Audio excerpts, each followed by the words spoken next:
Hi, y'all. This is Taylor Ursula of That's So Pisces, and it's Cancer season, which means it's summer. The solstice is here. Let's get into it.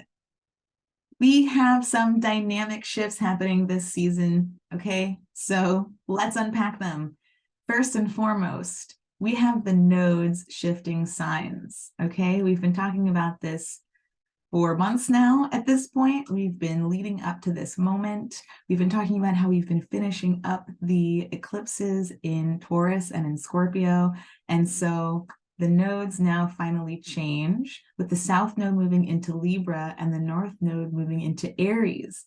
This means that we are preparing for an entirely new eclipse dynamic. We are going through some new lessons in terms of what our soul is searching for, what kind of energy and experiences we are seeking out for the next 18 months as we explore what it is to be an individual, Aries, while part of a group, Libra.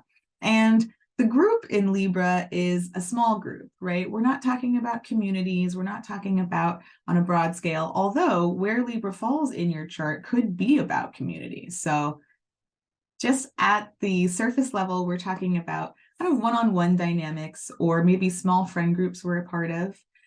Libra being some of the social games that we participate in order to maybe feel like we belong, feel like we fit in, or feel like we are kind of part of something.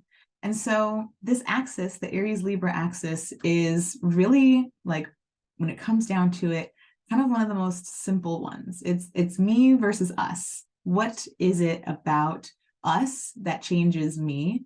And what kind of power does me have in the scope of us? Okay. And we've been navigating a little bit of this with the Taurus Scorpio axis, but it's been more intense with the South Node in Scorpio, much more emotional, much more about security, stability, and kind of emotional patterns. And this axis is cardinal, and it's not as serious. It's fire and it's air. So we're not doing as much of the emotional purging that we've been asked to do with the South Node in Scorpio. We are doing much more kind of cutting social ties, cutting out niceties that don't actually serve us or the individual. So we're getting rid of tendencies to maybe placate or play into some sort of Libra dynamic in ways that have been holding us back. The North Node moving into Aries wants us to experience the self, wants us to experience independence in some way, wants us to feel initiatory capacities on our own without the permission of others, without others wanting to go there with us. So this is going to be a pretty palpable energetic shift for us. And so we'll be navigating this for the next 18 months. And starting in the fall, we will have eclipses across these points. So things to look forward to. This is also the month where we begin Venus's retrograde in Leo. At 28 degrees, Venus will, just right there at the end, just so close to moving on, will start to, in our perspective, move backward in the sky. And we will be revisiting all of the themes that Venus has been exploring while she's been in Leo this whole time. So another energetic shift that we will definitely be paying attention to.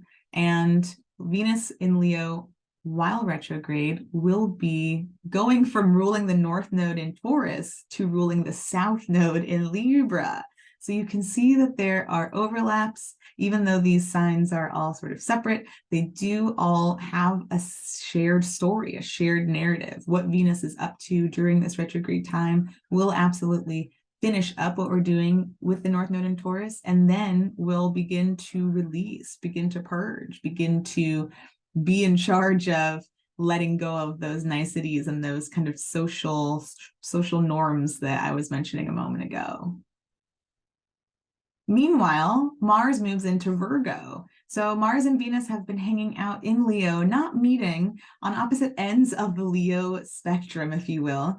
And with Venus stationing retrograde and making her way back through the sign, Mars will be moving forward into the sign of Virgo. And that's where Mars will be for the first 6 weeks of summer. So it's going to be, kind of a hot girl summer, reframing hot girl summer, whatever that looks like to us with Venus retrograde in Leo. And meanwhile, Mars will be kind of fine tuning, doing the nitty gritty, getting into the details, wanting us to kind of ground in our experience. And that's interesting to note with Mars soon to be ruling the North Node.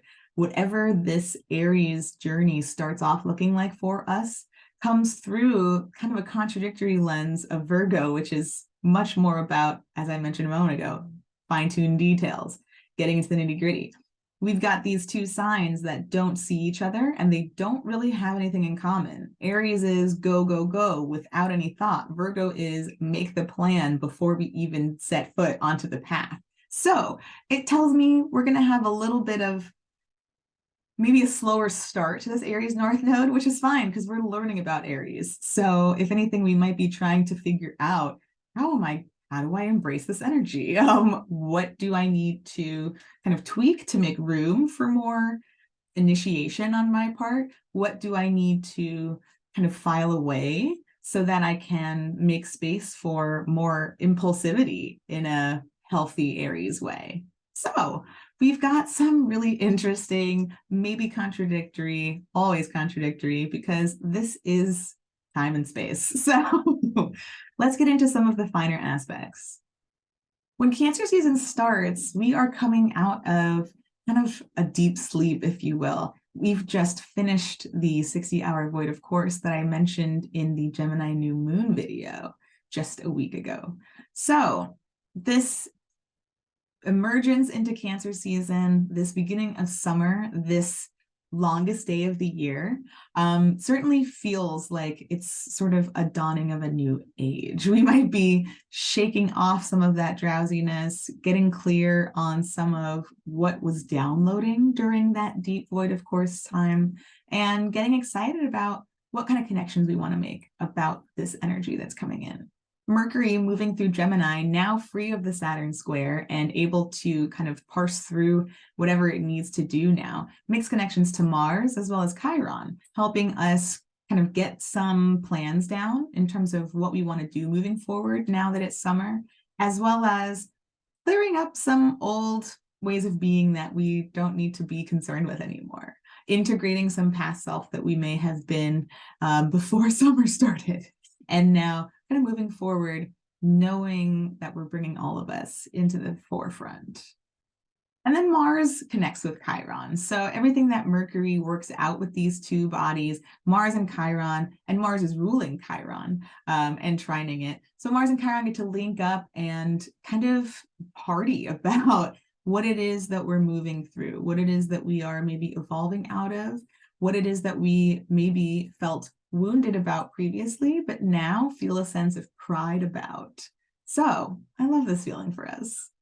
Soon enough, however, Mercury must too move through the fog. And so just a few days into Cancer season, we have Mercury coming into square Neptune the same way we did both the sun and the moon at the new moon in Gemini. So everything that we worked out a moment ago with this plan, we may need to take a break. We may need to get new information. We may need to work through some weird red tape, or maybe get clear on where the lie is in what we're trying to approach now. On the 26th, we have our first quarter moon in Libra. Okay, now I want to mention, since the nodes are shifting this season, this will be our last significant Libra lunation without the South Node. So something to keep in mind here, and we'll talk more about this in this video coming up about the first quarter moon in Libra. But something to keep in mind here might be getting clear on what you are kind of ramping up toward, what you're building up toward, what is in motion for you, and what kind of people you want to work with to bring this to fruition, what sort of partnership dynamics you are interested in creating here. But remembering too that we're going to be learning a lot more about what those dynamics really mean to us over the next 18 months. So it's an interesting first quarter moon. We'll talk more about it in our next video.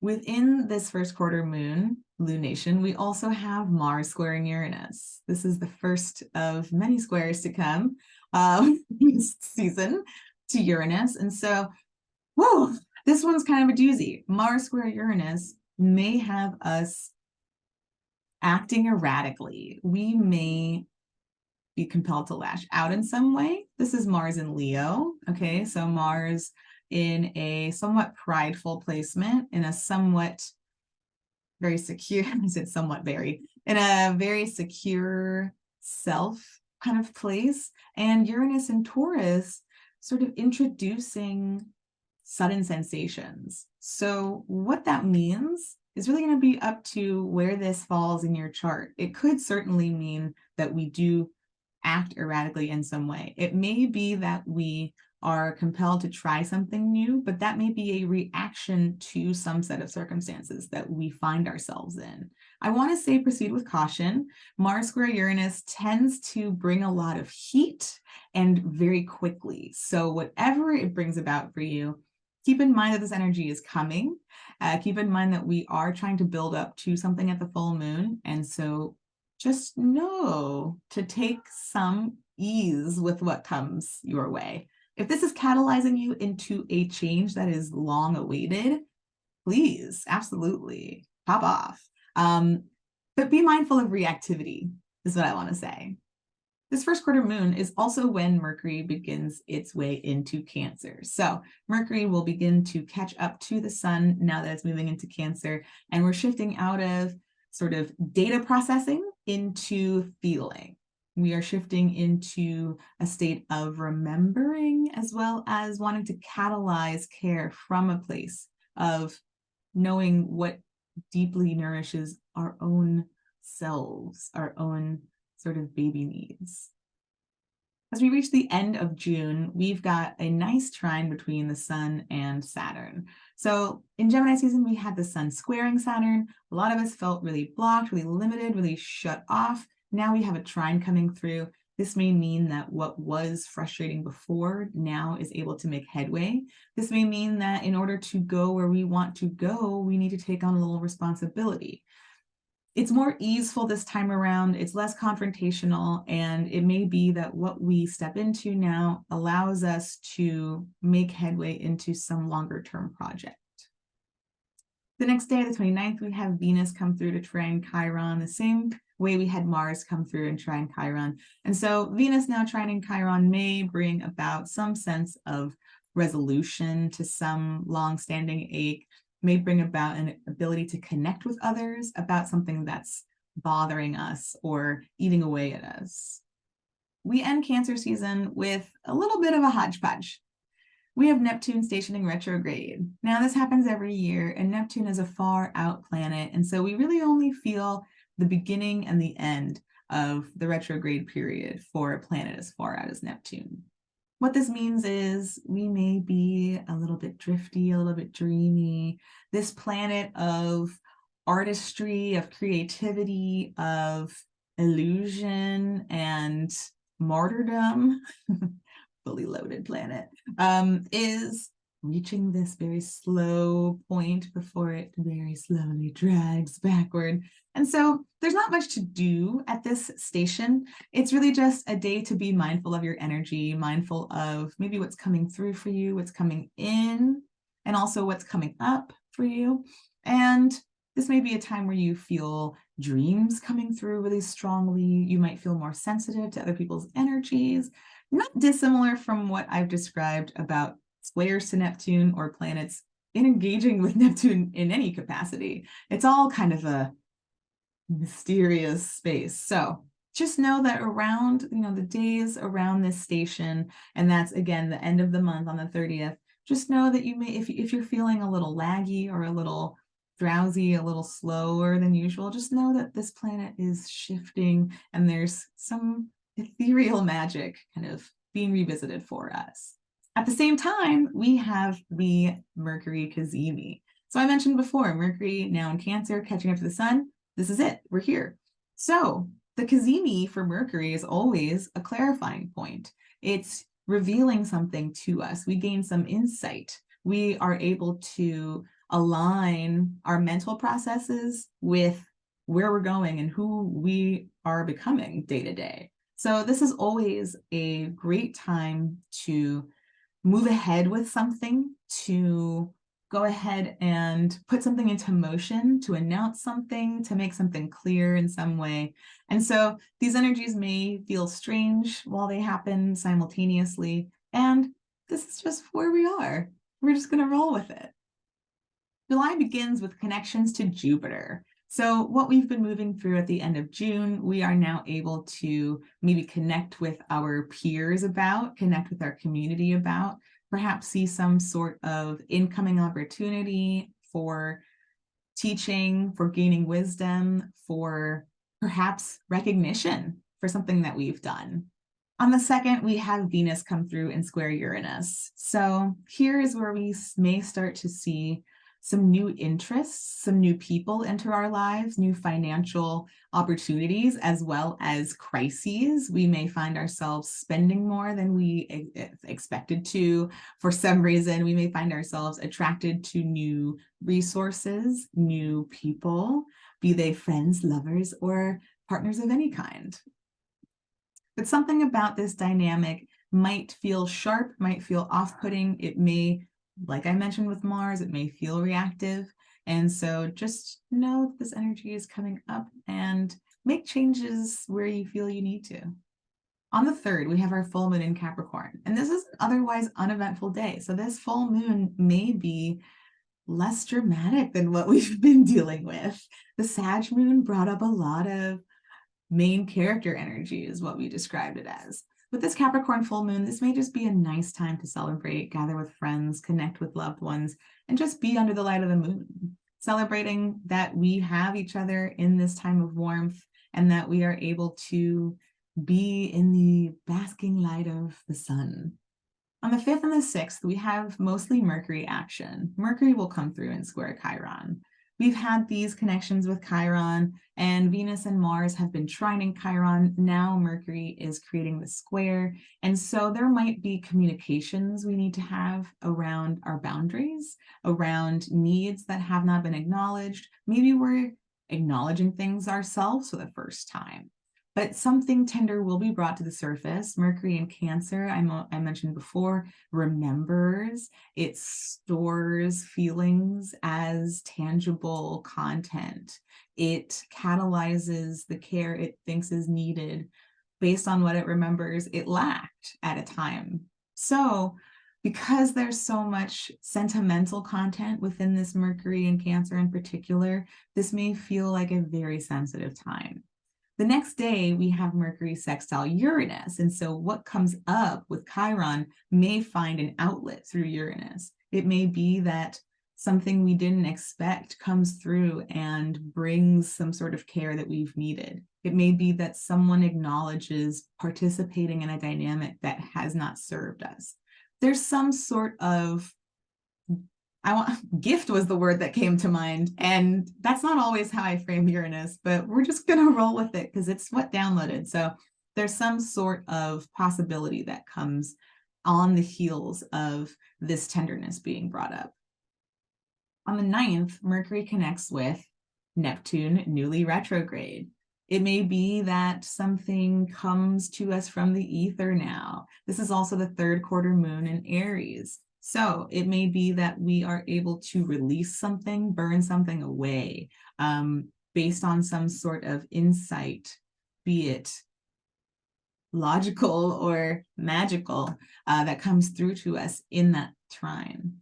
That's also a 3rd quarter moon in Aries ruled by a 29-degree Mars in Leo, because Mars will move into Virgo the very next day. So what we feel called to release at this 3rd quarter moon may be really cathartic, may be a long time coming, may be stemming from us acknowledging something big about ourselves that can no longer be ignored. We'll talk more about that in the 3rd quarter moon video later this month. On the 10th, Mars moves into Virgo, and as I mentioned at the beginning of the video, we'll be handling all the details. We'll be tackling all the stuff. We'll be getting things in order. We'll be getting things organized. We'll be experimenting to sort of prove a formula or a method. And at the same time, we have Mercury making a very dramatic opposition to Pluto, who's hanging out at the very end of Capricorn now. And Mercury makes this opposition and then zooms right into Leo. So there is some kind of confrontation, some kind of self versus the larger system that we may need to contend with. Mercury making that opposition is now ruling Mars as it's just moved into Virgo. So this may really set the tone for what Mars wants to accomplish while it's in Virgo.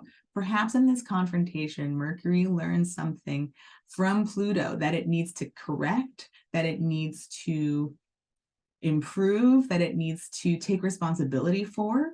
There's a lot in that Pluto that may be revealed. And so Mercury will certainly want to leave Mars with that task of tackling that as it moves into Leo. Now on the 11th, we have Mercury newly in Leo squaring the North Node at 0 degrees. It is just about to finish up in Taurus. At the same time, in the same day, Mars at 0 degrees of Virgo comes in to trine the North Node. Again, very interesting energy since Mercury is the one ruling Mars. And so Mercury is making some change at this time, probably because of that opposition we just talked about to Pluto. Mercury is making some change at this time that course corrects us in terms of our soul's journey on this nodal path. At the same time, Mars comes through and channeling that command from Mercury begins that work in Virgo that connects us with the North Node and shows us perhaps the potential of this path that we are beginning to walk down. On Wednesday the 12th, we see the Sun come in and square Chiron like Mercury did just a few days before. So the Sun coming into square Chiron may be a little more painful than Mercury. Mercury is where we have those conversations. Mercury is where we have the ideas and the thoughts surface. The Sun is more personal. It feels a bit more like us ourselves. We are the ones kind of confronting the wound, and maybe we are confronting it in order to integrate some part of it at this time. Again, being in Cancer, the Sun is connecting us to what it remembers about the past. It's hoping to catalyze something that serves to nourish from that place of remembering what has been lacked in the past. And so there may be a need to maybe forgive ourselves for situations that have been painful that we've been a part of, forgiving whatever part we may have even played, or simply forgiving ourselves for being in a situation, for knowing what we did at that time, and for just being able to do what we could then. We are different now. We have grown, we have learned, and there's so much more that we are able to do differently. So we may want to give ourselves a little bit of space at this time to kind of hold all of that while also releasing ourselves a little bit judgment style from what we've been part of that we are ready to move away from.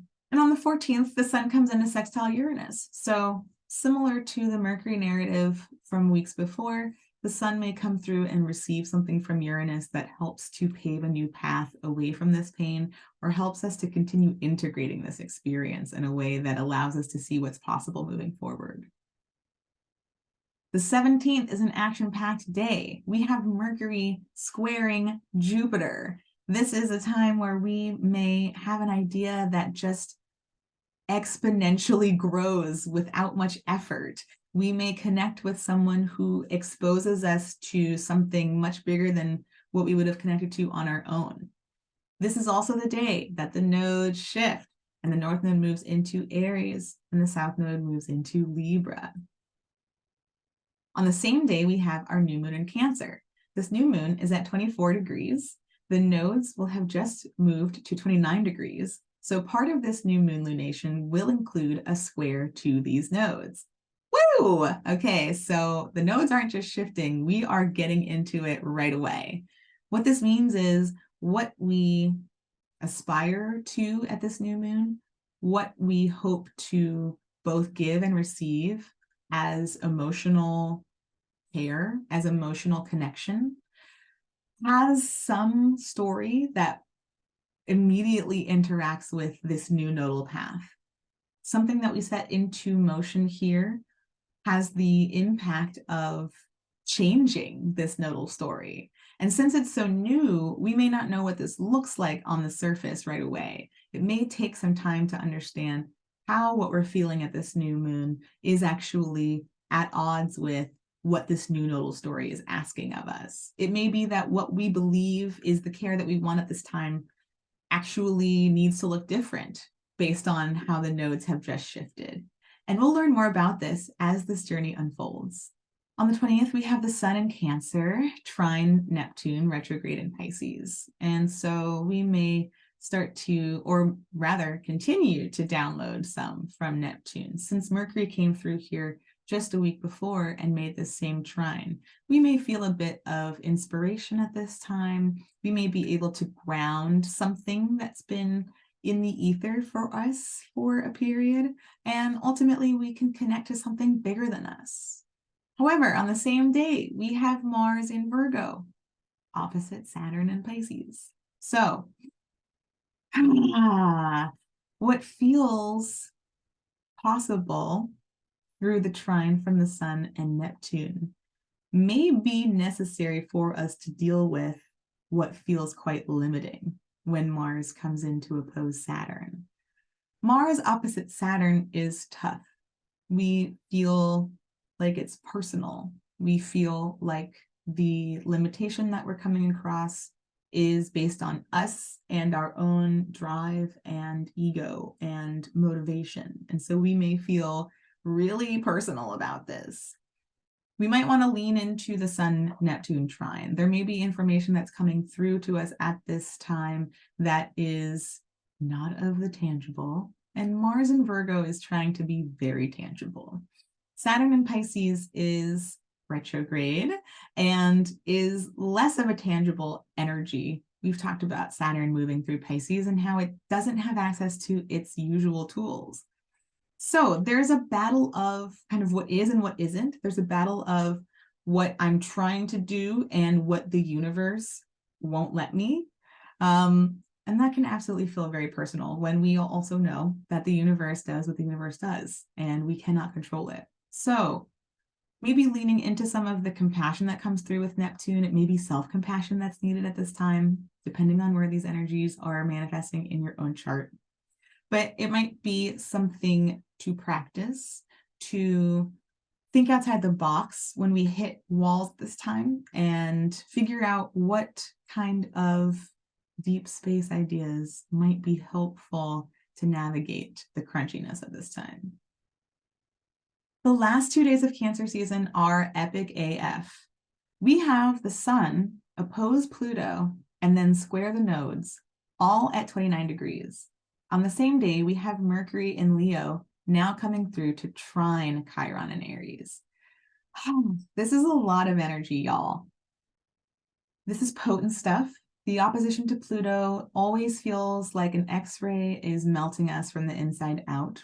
There is some sort of stare down in terms of what we think power is and some revelation around what power actually is that we were not conceptualizing at that time. We may be made aware of what kind of power we project onto other people that we now need to be aware of. We need to know that we're doing that. Because the Sun squares the nodes, we really need to know that we're doing that, because the next day, Pluto will square the nodes. Now, I'm getting a little bit ahead of myself because technically the Sun moves into Leo just hours before this happens, but I'm throwing it in here because we need to acknowledge this all in one moment, okay? These squares to the nodes are not immediately recognizable.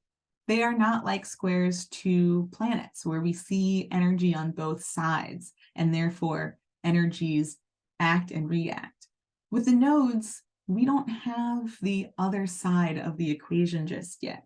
We just know that something is being presented to us that is different than what we've typically been looking at or experiencing. And that in order to move through some kind of change, we may need to go down some of these new paths that are opening up ahead of us. That they are squares means that it's uncomfortable. And we've certainly talked about this before. And so it's important to have the resources necessary to leap into new changes. Pluto, as an energy and part of this equation, may feel like we do not have access to any of those resources or tools that we need. It may reveal to us where we actually have access to those, but we've been projecting onto someone else that we lack them. There's a lot of deep, pervasive energy that's going to come up at this time. And so I want to plant this seed of mindfulness here for you. There may be a great amount of discomfort for you at this time. There may even be unrest amongst groups of people. We are talking about Aries and Libra. Libra is the sign of like obedience and law in order to contain humanity. And Aries is humans existed before civilization. So we may feel some things ramping up at this time. I'm going to come back to the word reactive, and I'm going to ask you to just be aware of what feels like it's triggering, of what feels like it's coming up for you. And again, remembering that we don't have the other side of the equation with the nodes just yet. Just become aware of what kind of pathways you could take that could bring you to a different experience than what you're having now. And think about where you could begin to move down those pathways now as you are as this person having what you have. Not thinking about who else has what you need, not thinking about not getting caught up in the trap. We're trying to move away from the trap, capital T for both of those. So one last note is that in the midst of all of this activity with Pluto and the nodes is the Venus retrograde. On the very last day of Cancer season, Venus stations retrograde at 28 degrees. So even more time where Venus is moving more slowly than usual before beginning to move backward in our eyes. This may complicate some of our relationships to other people at this time. We may be coming into a much deeper activation of our authentic relational style. These squares to the nodes include squares to the south node in Libra, being ruled by this Venus who's stationing retrograde. So we may find ourselves compelled to exit certain relationship dynamics that are no longer working for us and that we feel like are holding us back. So this is a loaded season, okay? There's a lot of stuff going on. I want you to be mindful, and we're going to pull some cards. So stay tuned, stick around, check out the timestamps, and go to your sign, and we'll pull some cards for this season to see how this is pulling us closer to our Chariot year. And this is, of course, Chariot season. So I'll see you there. Okay, here we go. Now, I'll take a second to welcome my new followers. Thank you so much for being here, for joining us. And if you are joining us newly, then we are pulling cards for each of the signs. I like to go by rising signs. You can also tune in for your sun or your moon, whatever feels right for you. And we've been pulling cards in the context of the Chariot, which is the year that we are currently moving through. This month is extra special because it is Cancer season. Cancer aligns with the Chariot, and so I have been waiting for this moment all year. The moment where we are just pulling cards on the Chariot. We have no second card to join the Chariot. This is just pure Chariot energy. And that tells us that the events of this month are very potently connected to the overall trajectory of the year that we are aligning ourselves within this Chariot energy. Okay, so here are our delightful dice. We will get to seeing what we've got in store for y'all. So, see you at your sign. Okay, first up is Cancer. Happy summer, happy season. Let's get a look at what this month has in store for you. Now, as we explore Cancer season, we've got the sun as well as the new moon happening in your first, and we have Mercury moving into your first as well. That means the full moon in Capricorn as well as Pluto, currently retrograde and center of many aspects this season, are hanging out in your 7th house of one-on-one relationships. We have the North Node shifting into Aries, into your 10th house of career and legacy, which means the South Node moving into Libra will be occupying your 4th house of origins, land, family, and emotional body. We have Venus stationing retrograde in your 2nd house of my resources, my values, and my stuff. We have Mars entering Virgo and your 3rd house of immediate environment, neighborhood, and mind. And lastly, Neptune is stationing retrograde in your 9th house of faraway travel, of philosophy, of mentorship, of publishing, of philosophies. So let's go ahead and pull a few cards to see what's in store for you this month, and we'll get a sense of how this connects us to the broader theme of the Chariot.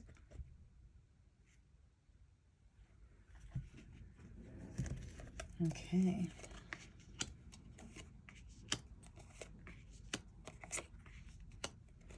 So let's see what we got here. We have the Page of Swords. We are interested in opening up to new ideas, new possibilities, new truths.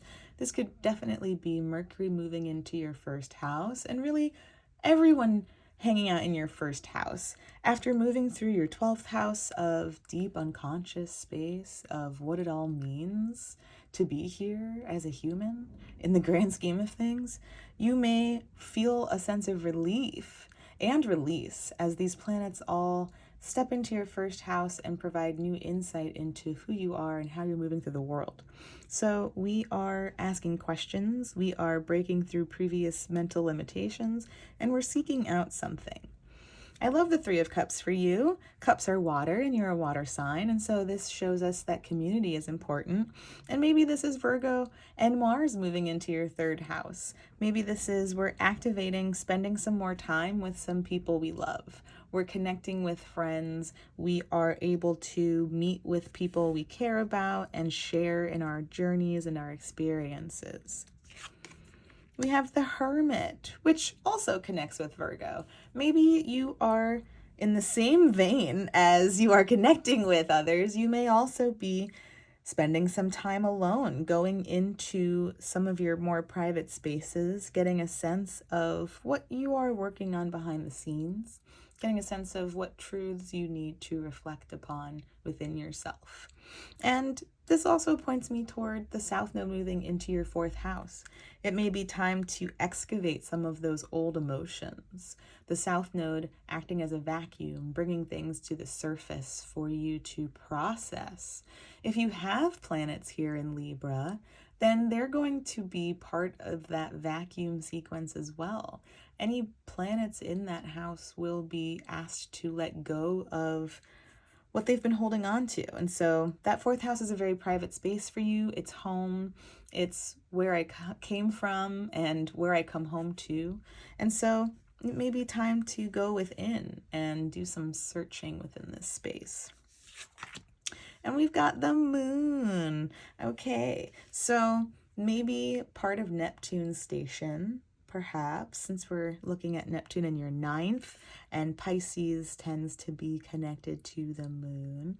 And so we may see some shift in how you think about things. I'm thinking about the trines that will be made to Neptune from Mercury and the Sun over the course of this Cancer season, and the new moon will trine that as well as it squares the nodes. And so there's perhaps some introspection you're doing about what you believe in, what has been part of your belief system up to this point, and what led you to those places? What led you to believe that things that were kind of hanging out in your subconscious space might not be what they really are. And maybe this connects to the South Node entering your 4th house as well. The moon being a subconscious space that we tend to want to rush through. I like to describe this as driving in a car late at night in thick fog, and we've got our brights on, and we might feel uncomfortable because we can't see what's going on. And our instinct or our inclination may be to rush through this process, to speed up, and to try to drive out of this as quickly as possible. But the fog presents a number of dangers, and the challenge is to recognize that we actually need to slow down as we move through this space, lest we cause a reckless accident, lest we act out in a way that is unclear to us. And so where we resist the urge to go in is actually where we need to fall into, what we need to get clear on.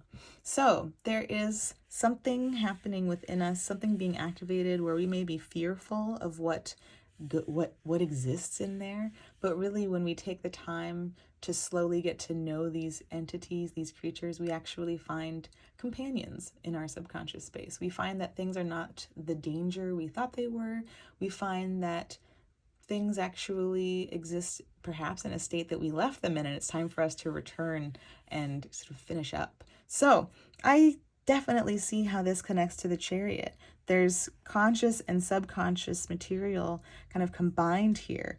And if we do the work of I like these external and internal processes, right? We're seeking truth, we're breaking out of things, we're connecting with others, but we're also going within. We are going within ourselves. I love this because we've got Virgo and Pisces here, really. And it's kind of like as below, so above. Or as above, so below, rather. Whichever way it goes for you. It could be, any of those. But we see Capricorn here, and that tells me that maybe the full moon in your 7th house will be very activating.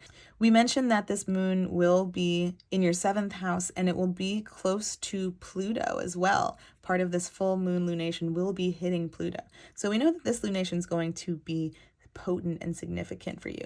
We are seeing the South Node here. Yep, I was right. So we see some South Node themes coming up. We definitely see some of what you talked about with the South Node moving into your 4th house. And we see the number 7 here, and maybe that connects with the 7th house as well. Maybe there is something significant in your relationships, your one-on-one relationship spaces that's happening this month that might trigger some old deep paranoias or some fears, but it's time to go within and really get clear on where those lurking entities are keeping you from connecting with other people in an authentic way. Okay. I love this through line. Absolutely. And the truth emerges. Okay. If this is what's been here this whole time and I haven't been going within to explore this subconscious space, it's been preventing me from connecting with the people I love. And once I see that, I can't unsee it. What else has been going on? Where else has this South Node in Libra entity been pulling me back? Okay, Cancer, let me know how this feels in the comments, all right? I love this energy for you. You will not leave this season who you were entering it, okay? So, thanks so much for watching. Hello, Leo. It's time to see what we've got in store for you. Now, as we move through Cancer season, we have the Sun, the new moon, and lastly, Mercury entering into your 12th house of subconscious, of dreams before we translate them into words, because that's the 9th house. It's our sense of what everything adds up to. It's our sense of karma. It is a house of endings. So this is the last month before your season, so you are getting a sense of what you're kind of clearing out before you move into your next year of life. That means the full moon as well as Pluto retrograde are happening in your 6th house of time, routine, the body, and our day-to-day lives. The North Node moving into Aries will be moving into your 9th house of philosophies, travel abroad, other cultures, publishing, And the South Node will move into your 3rd house of siblings, immediate environments, and our mind, our peers as well. Venus is stationing retrograde in your 1st house of self. So who is she and who will she be at the end of this retrograde? I don't know. We will explore that further when it's your season next month, Leo. Mars entering your 2nd house, getting you to focus on your resources, making moves toward laying out more of your values. And Neptune stationing retrograde in your 8th house of shared resources. So let's go ahead and see what we've got in store for you and get a sense of how this connects to the broader narrative of the Chariot.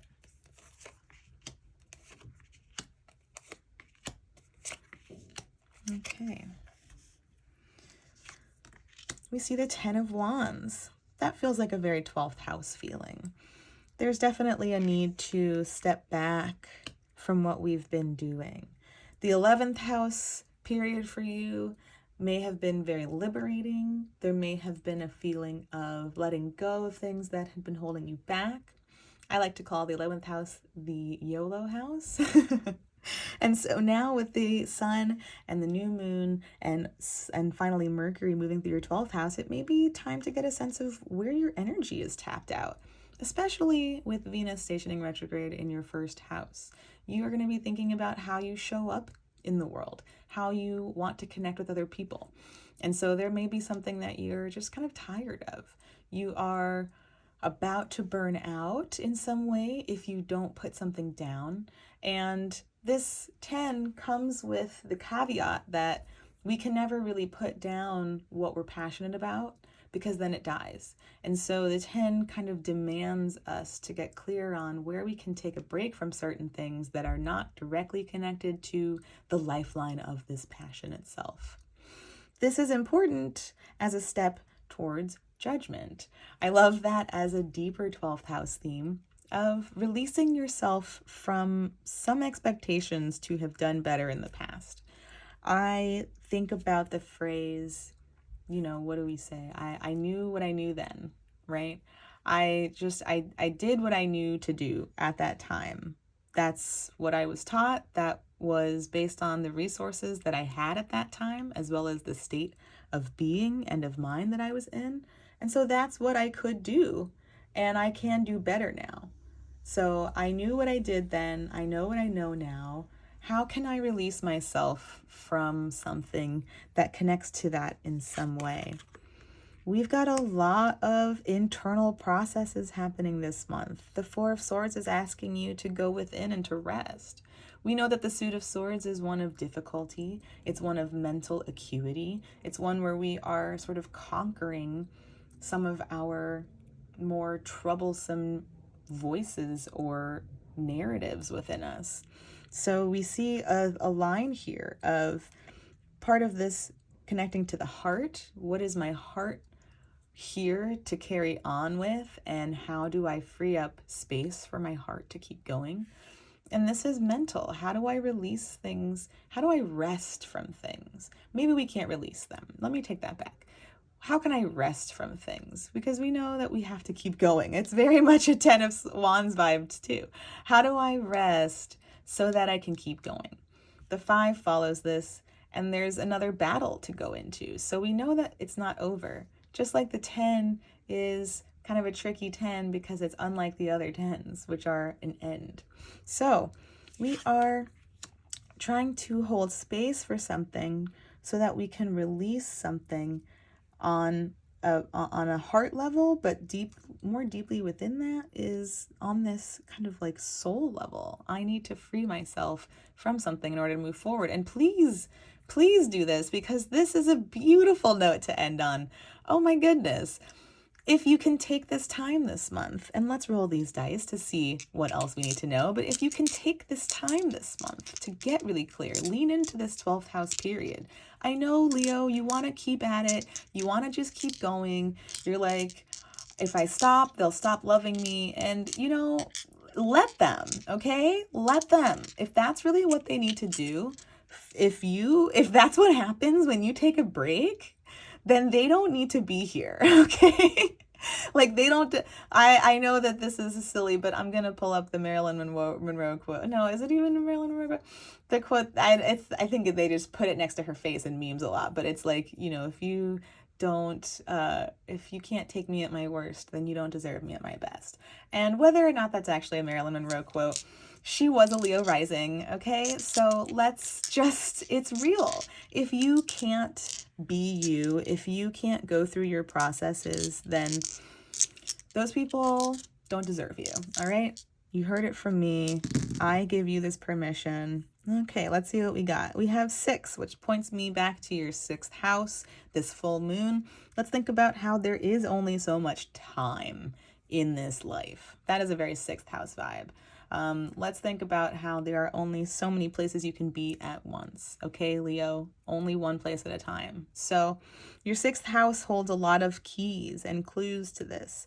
Your time is very valuable. And if you don't take some for yourself, then you won't really have more of yourself to give other people.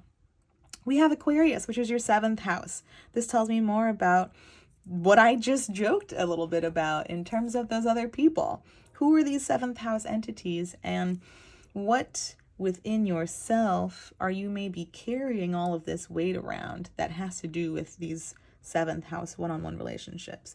We have Jupiter here, which is pretty lovely. Jupiter is in Taurus currently, hanging out in your 10th house of career, legacy, reputation.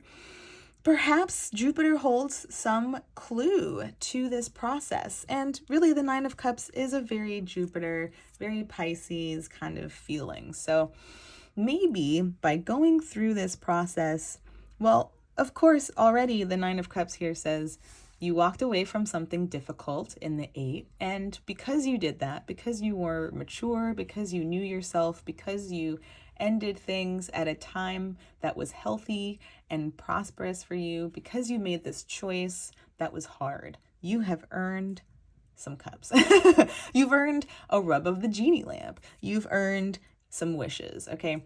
Really, it's that you've opened yourself up to new emotional abundance. So this process feels overwhelming, perhaps. We can see there's a lot of dark, literally physically dark themes here, but that certainly guides us to the Chariot, which is all about aligning our conscious and our subconscious entities, energies, instincts, so that we know who's steering the ship. We know who's in charge. We are clear on all of the motivations that are moving us toward our goal. So this 12th house month for you, this time where everyone's hanging out in your 12th house, is a really potent time for you to clear out, I think, a lot of lingering old festering material so that you can really cash in on this, sorry to be capitalistic, but really cash in on this Jupiter up in your 10th house space, because there's a lot of abundance ready for you. Venus retrograde in your 1st house, considering how you want to show up and relate to other people in the world, is going to be ruling and also squaring this Jupiter while she's retrograde. So the more of this you lean into, the more of this you open yourself up to. How about that? Okay. Let me know how this feels in the comments, Leo. I am sending you lots of strength and luck this month. All right. Thank you for watching. Hello, Virgo. Welcome. Let's get a look at what's in store for you this Cancer season. Now, as we move through this Cancer season, we have the Sun, the new moon, and lastly, Mercury moving through your 11th house, which I call the YOLO house. This is your house of communities, of hopes and dreams, and ideas of the future. We have the full moon in Capricorn, as well as Pluto retrograde, hanging out in your 5th house of joy, pleasure, fun, play, children, and affection, attraction. The North Node moving into Aries will be shifting into your 8th house of shared resources, of psychology, of mystery, as well as genealogy. And that puts the South Node in your 2nd house of your own individual personal resources, your values, and kind of how you use your time to make money. Venus will be stationing retrograde in your 12th house of deep subconscious, of what it all adds up to, of karma, of isolation. Mars is entering your 1st house of self and how you move through the world. And lastly, Neptune is stationing retrograde in your 7th house of one-on-one relationships. So let's get a look at what's in store for you this season and how it connects with the overall narrative of the Chariot, which shows us how we are aligning our conscious and subconscious selves in order to move forward fully aware. Okay.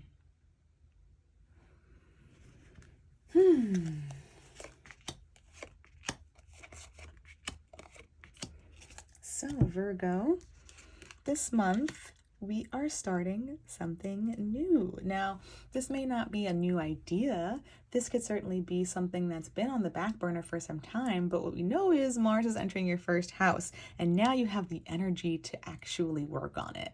Mars has been hanging out in your 12th house, your subconscious, kind of getting you to do some things behind the scenes, maybe having you tinkering away at some hidden projects, or doing work in your subconscious space, getting clear on maybe what kind of patterns you want to cut out. So whatever you've wanted to act on is ready and able and willing for you this month, Virgo. The Ace of Wands is where you've got this potent energy to act on something that's been calling to you. Some seed that has been planted within you is ready to grow, and you're ready to help it. You're ready to put energy into it. And the King of Wands. Well, all right. We've got the beginning and the end. So isn't that nice for you? That's cute. This is absolutely showing us some mastery of this vision. Maybe it's that Mars is going to be in your 1st house for the next 6 weeks or so. So it's not crazy to me to think that something that you are able to initiate this month is propelling you to some state of mastery or ultimate vision. Why not? You're a Virgo. Let's go for it. So King of Wands here, you are not only honing in on this magic and beginning to feed it to grow, but you're also tapping into some broader magic. You are downloading or channeling some bigger vision, and you're kind of providing the light for others to do the same, whether it's to help you build this vision with you, or you're guiding other people to their own Ace of Wands moment. Somehow you are embodying this energy this month, this Cancer season, and really stepping into something bigger than you. That's fun. It doesn't come without its grief. Let's look at this 5 and know that it doesn't end there. Okay, so it doesn't come without its grief, right? We mentioned that Venus will be stationing retrograde in your 12th house. So everything that Mars was doing back there in that shadow space, Venus is going to spend a long time hanging out in that 12th house space. You may find your relationships with others step out of the forefront at this time. You may feel a bit isolated while Venus is hanging out in your 12th house. You may find that you don't want to connect with other people the same way that you have wanted to leading up to this point. We know that this is a long retrograde, and we talked earlier about how Venus is ruling the South Node that's going to be moving into your 2nd house. It might be that it's time for Venus to wrap up something karmically here in this 12th house space. And that does come with some loss, some recognition of grief. I love the 5 though, because it shows us that we're in the process of moving through the grief, but that if we keep going, there is a light at the end. I always come back to the Rider-Waite 5 because it is a very potent image. The figure cloaked, staring down at 3 cups that have spilled. And there are 2 cups that remain behind this cloaked figure. When this figure is done mourning, they can turn around and acknowledge that there is still something to cherish, to hold on to, and to value that is available to them. And so you may find yourself moving through some of this grief this month, and maybe that's some of what inspires you to channel that Mars energy into these projects. Maybe they go hand in hand. At the end, we have the 10 of Pentacles, which shows us that you have something that you are able to share with others. You are working towards something that culminates this season. You are maybe that's full moon hanging out in your 5th house. Perhaps something that you've created or something that you love is receiving some sort of recognition or being honored or deepened in some way. Let's roll these dice to find out a little bit more. I really like seeing this narrative so far and thinking about how it connects to the Chariot. We know the Chariot is conscious and subconscious coming together so that we can move forward in alignment. And it makes a lot of sense that starting something may also come with acknowledging the end of something. It may make sense that tapping into something powerful may also trigger other powerful feelings. We have the Sun here. Okay, quite literally Cancer, and moving through your 11th house. And so maybe it's that maybe there's community that you're able to connect with at this time. Maybe you're leading others to this 10 of Pentacles process. We have Leo, so we know that this 12th house activity is going to be really important to you this season. And we have 7, which I automatically think about your 7th house and Neptune stationing retrograde there. Maybe this is like a very visionary time for you. There's relationships in that 7th house that may be able to support you in the exploration of this magical process. So I love this for you, and I think that this Venus retrograde period is going to be very revealing and very insightful. I love seeing that we're not separate from others. We have something that we share, some sort of foundation that feels really strong and that is also shared with other people. So I'm not worried about you being alone in this period. I want to send you lots of love and strength for navigating this grief, Virgo, and I hope you'll let me know how this resonates for you in the comments. Thank you so much for watching. Hello, Libra. Step right up. It's time to get a look at your month ahead for Cancer season. While we navigate Cancer season, the Sun, the new moon, and ultimately Mercury will all be hanging out in your 10th house of career, reputation, and legacy, which means the full moon, as well as Pluto in retrograde, Pluto retrograde, will be hanging out in your 4th house of home, origin, family, and emotional body. The North Node, moving into Aries, will be occupying your 7th house of one-on-one relationships, be they business, romantic, or friend, or enemy, really. And that means that the South Node is going to shift into your 1st house of self and how you move through the world. Venus ruling all of this, your chart and that South Node will be moving into your 11th house of friendship, community, hopes and dreams for the future, and grandchildren. Mars, moving into Virgo, will be entering your 12th house of subconscious, of karma, of what I think it all really means. Lastly, Neptune, stationing retrograde, will be happening in your 6th house of body, time, and routine. So let's get a look at what's in store for you this season, Libra. And we'll think about this through the lens of the Chariot, which is inviting us to realign our conscious and subconscious instincts so that we are moving forward in integrity. Let's get a look at what we've got.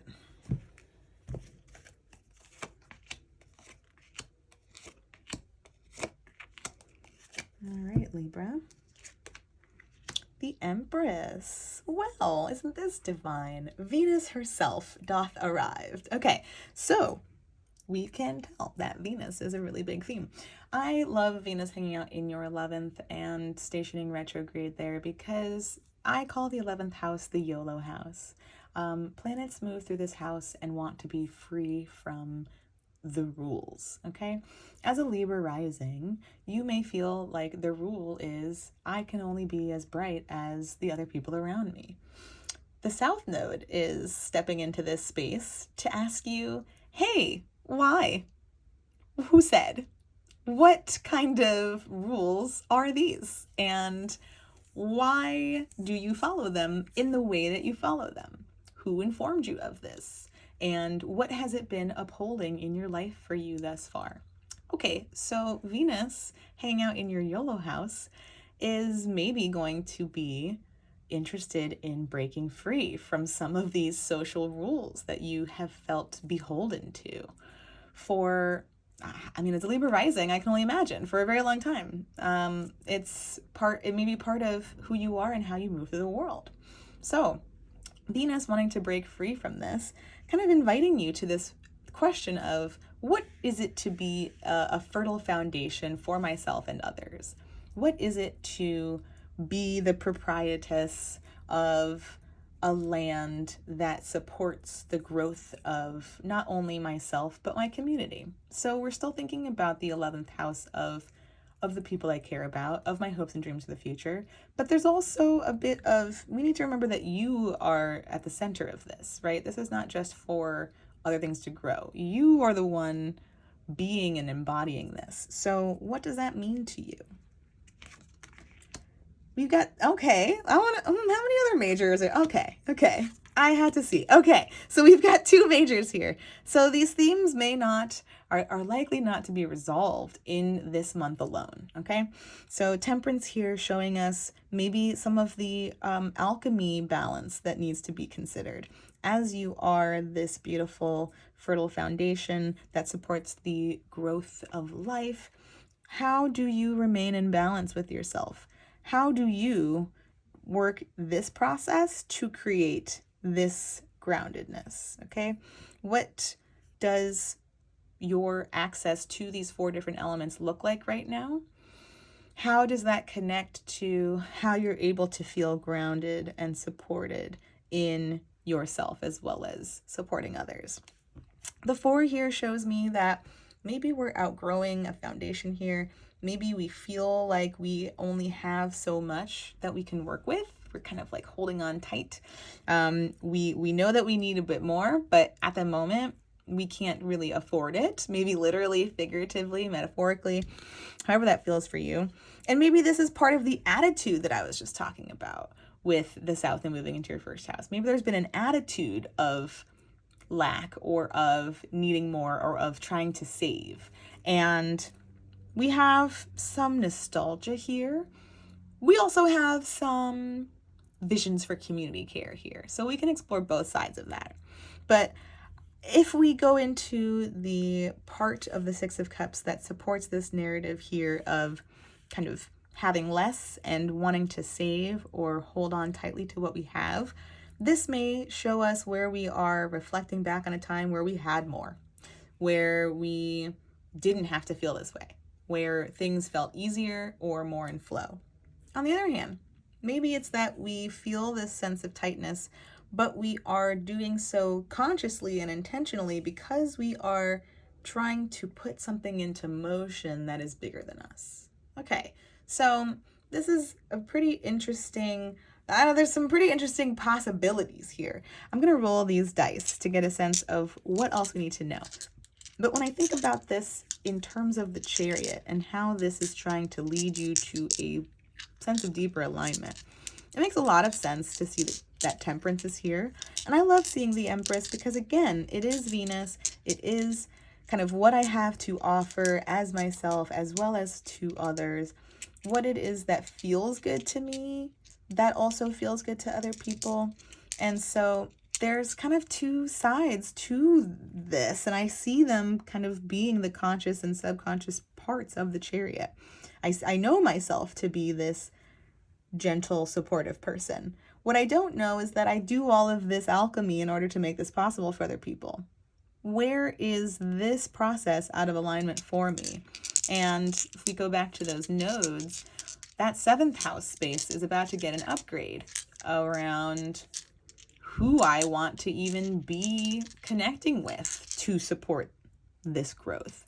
That's where Mars comes in, hanging out in your 12th house, about to rule the North Node, and maybe severing some ties up there in the 12th house, that karmic space of who I think I need to be, what I think I need to prove in order to facilitate what I want. Okay, so the sun, sure, hanging out in Cancer in your 10th house. Okay, we mentioned that 10th house space of reputation.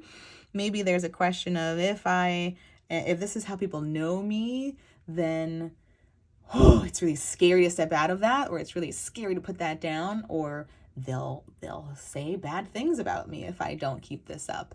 That's really stressful for you, Libra. That's a lot. So the sun here making those oppositions to Pluto and that full moon in your 4th house of emotional body, maybe pointing out some of that feeling of lack or trying to hold on to something that we should be letting go of.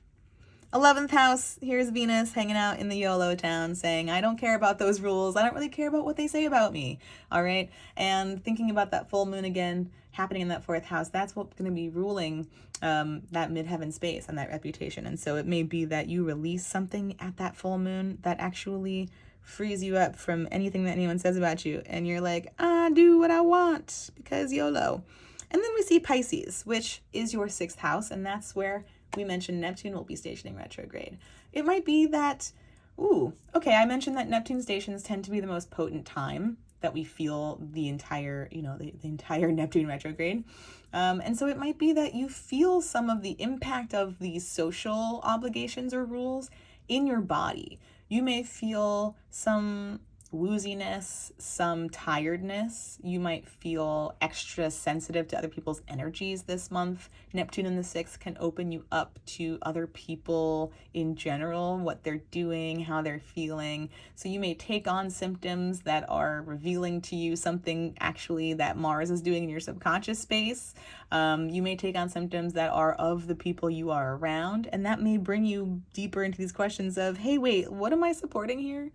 How am I showing up, and why is this what I need to be doing? Because this doesn't actually, my body is tired, or my body does not like this. So get the rest that you can, be mindful of what your body is experiencing, and try to honor it this month.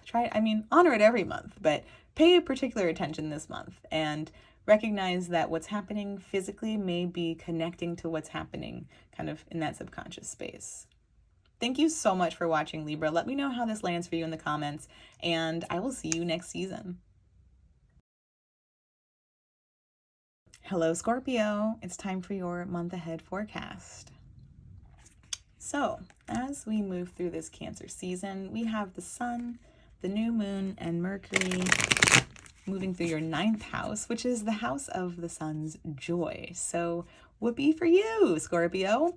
All right, this 9th house is the house of faraway travel, of publishing, of philosophy and higher learning, foreign cultures, and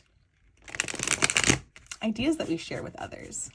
This means the full moon in Capricorn, as well as Pluto retrograde, are happening in your 3rd house of immediate environment, siblings, peers, neighborhood.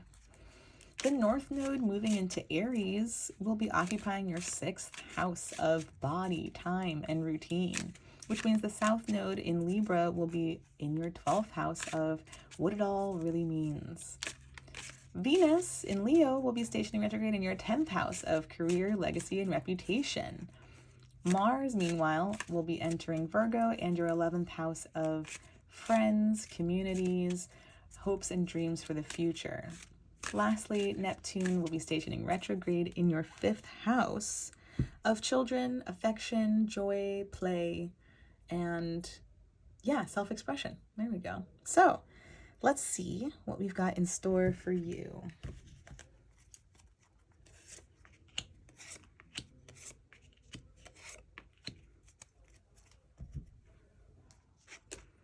Okay, well, all right.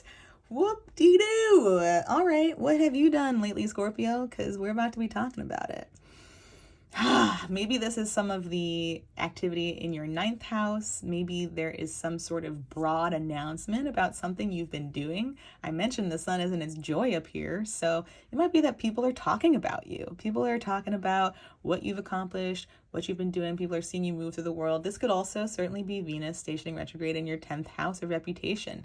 Maybe something that you have not gotten credit for, you will get credit for. Maybe something that you've been bringing to fruition is finally going to be born. Mars has been in your 10th house this whole time. And so it might be that Mars pushing into Virgo brings your efforts into the sphere of celebration. Okay, the 11th house is where other people see us, and that's why Jupiter loves it there. So there is celebration afoot for you, Scorpio, and well deserved. Okay, and I love to see this. The Page of Wands tells us that there's more to the story, perhaps.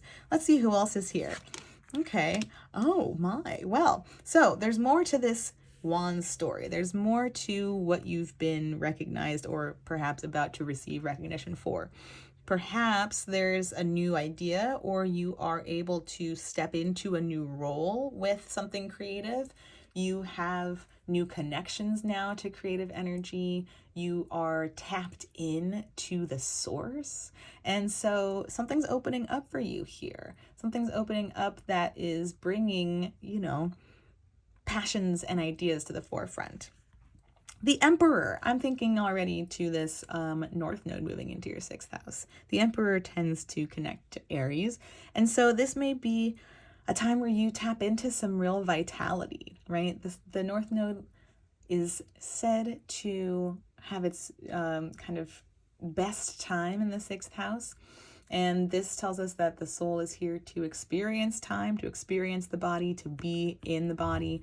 And with Aries here, it's very much to kind of lead, using my body and my time to engage in some sort of leadership. What does that mean for you, Scorpio? Okay, I'm very curious. And then we have the Lovers, which we talked about last month, is what connects to Gemini. So Gemini is your 8th house, and we don't necessarily... I'm going to roll these dice and see what else comes up, actually. But for the Lovers, we're thinking about that process of making space for our ether self. So here we have our mundane self. Here we have our ether self. And Gemini and the Lovers are, yes, about connecting with others. But first and foremost, they are about connecting with ourselves. We have to honor both facets of ourselves, both sides of ourselves, our mortal and immortal, our, spirit and mortal, or spirit and physical. We have to honor the duality within us. And Scorpio, you've got a lot of it, okay? So I am going to roll these and we're going to see what comes up. But overall, this is a very fruitful time, it seems. And I can see where this connects us to the Chariot. The leadership within the Emperor folds nicely into this story of the Chariot. This is sort of what's conscious that we're moving toward. And here we see the formation of the compass. And as we move into the Chariot, we tap into what subconsciously is motivating us to follow this compass, to step into this role. And so we do need to integrate our shadow self, our conscious and unconscious self, in order to align these processes, these conscious and unconscious instincts. These are sort of ourselves, our own modes. And then this is the mechanisms that drive the entire vessel. So we have Taurus here, which is your 7th house. And aren't you just glad to see the North Node leaving this space? You've learned so many lessons about other people, about your one-on-one relationships. You've really let go of a lot of who you were before now to be who you are in this moment. And so this Taurus space and Venus here ruling, maybe get some new energy, get some new life. I mentioned Venus will be hanging out in your 10th house and at the very end of Cancer season, stationing retrograde there. So it might be that Venus in your 10th house of career, legacy, reputation calls you to maybe take on new coworkers in the 7th house space where Taurus is. It might be that you want to work with others, lead others, have ideas that are catalyzed by other people. We have 11 here, which makes me think about your 11th house of friendship, and that's where Mars is going to hang out, and Mars will be ruling the North Node, moving into your 6th house. Maybe it's some connection between what Mars is being recognized for in your 11th house that leads you to some role of leadership, I don't know. Please let me know. Let me know how this plays out for you. I'm so curious. Absolutely. There's some new people that could be happening in the mix. And absolutely, I see some, Mars, again, being in the 11th house, connecting and being recognized, wanting to bring in something fresh into that 6th house space. How I use my time, what I do with my body, and how that's kind of informed by my routine. So there's an opportunity for maybe working on a project yourself, leading a project, being in charge of the project, but also connecting with other people around what's going on. All right, Scorpio, keep me posted, okay? This seems juicy. Let me know how this feels in the comments, and thank you so much for watching. Hello, Sagittarius. Step right up and let's get a look at what Cancer season has in store for you. Okay, so as we move through Cancer season, we have the Sun, the new moon, and later Mercury moving through your 8th house of shared resources, psychological complexes, mortality, and the esoteric, sexuality as well. And we've got then the full moon, as well as Pluto retrograde in Capricorn, hanging out in your 2nd house of my stuff, my resources, my values. The North Node moving into Aries will be hanging out in your 5th house of play, children, and self-expression, with the South Node in Libra then hanging out in your 11th house of hopes and dreams for the future, of communities and values on a broader scale. Venus will be stationing retrograde in your 9th house at the very end of this Cancer season, and that is concerned with your higher values, your kind of shared ideas, your philosophies, how you make meaning of the world, faraway travel, publishing. Mars, meanwhile, will be entering Virgo and your 10th house of career, legacy, and reputation. And lastly, Neptune is stationing retrograde in your 4th house of home, family, origin, and emotional body. So let's get a look at what we've got in store for you.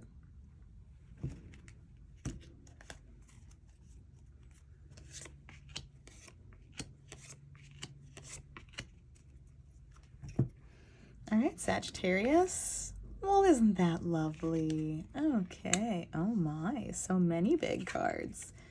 Oh my. Okay, Sag, go big or go home, am I right? All right, so, okay. We're rolling. All right. Wow, where to even start? Well, we've got some early cards. We've got a middle card, and then we've got a card towards the end. Okay, we're in various legs of this major arcana journey this season, Sagittarius, all of it coming through the lens of the Chariot, aligning our conscious and unconscious instincts and motivations so that we can get clear on what's compelling us to move forward. Okay, well, the Sun says we are emerging from a period of confusion, uncertainty, cloudiness, and maybe this is a feeling that you arrive at over the course of this season, since we have the Sun moving through your 8th house and the new moon and Mercury later. So there may be some process of moving through your own 8th house and seeing yourself transformed, seeing yourself know yourself better, seeing yourself really embodying what you know to be your core essence. The Fool tells us that you are ready to leap into faith, into something new. You are ready to start at the beginning and jump straight into the meaty middle of this universe image. So this new self is, in real Sagittarius form, ready to just jump in, okay? We're jumping. The Wheel of Fortune, however, shows us that there's not a completely new narrative here. There may be a new approach to something that you've already been working on. The wheel is the 10th card.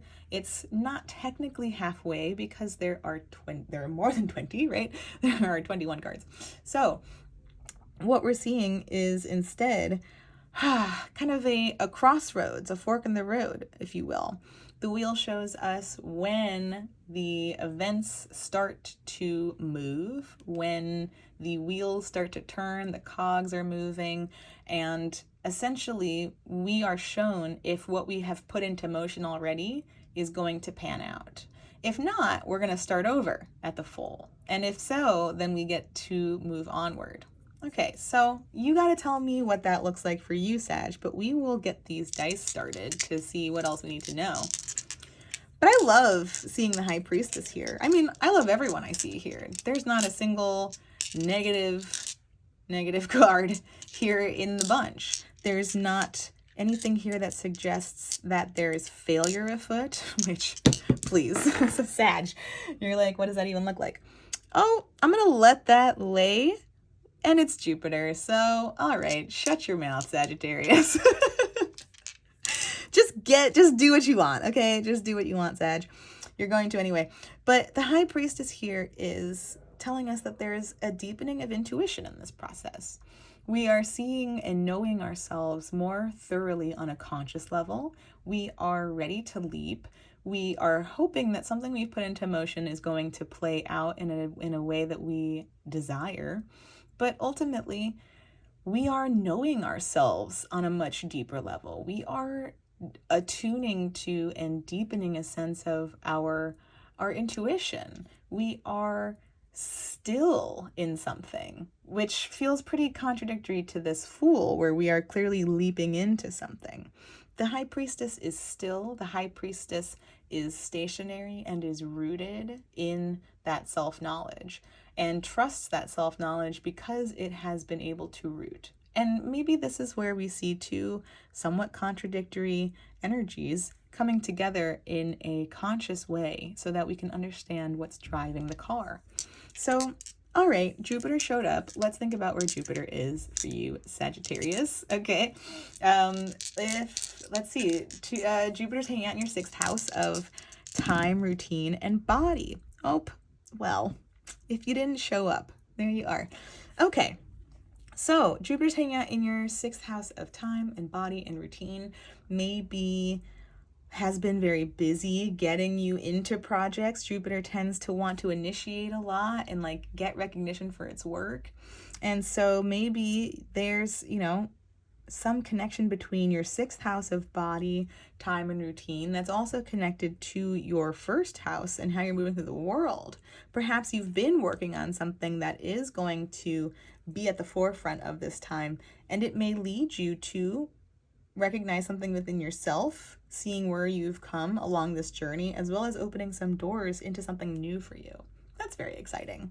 Let's look at this 12 here, and no one's hanging out in your 12th house at this moment, but thinking about Scorpio being your 12th house, thinking about Mars entering Virgo and ruling that 12th house space, perhaps there's something to Mars moving through Virgo at this time that you should be mindful of.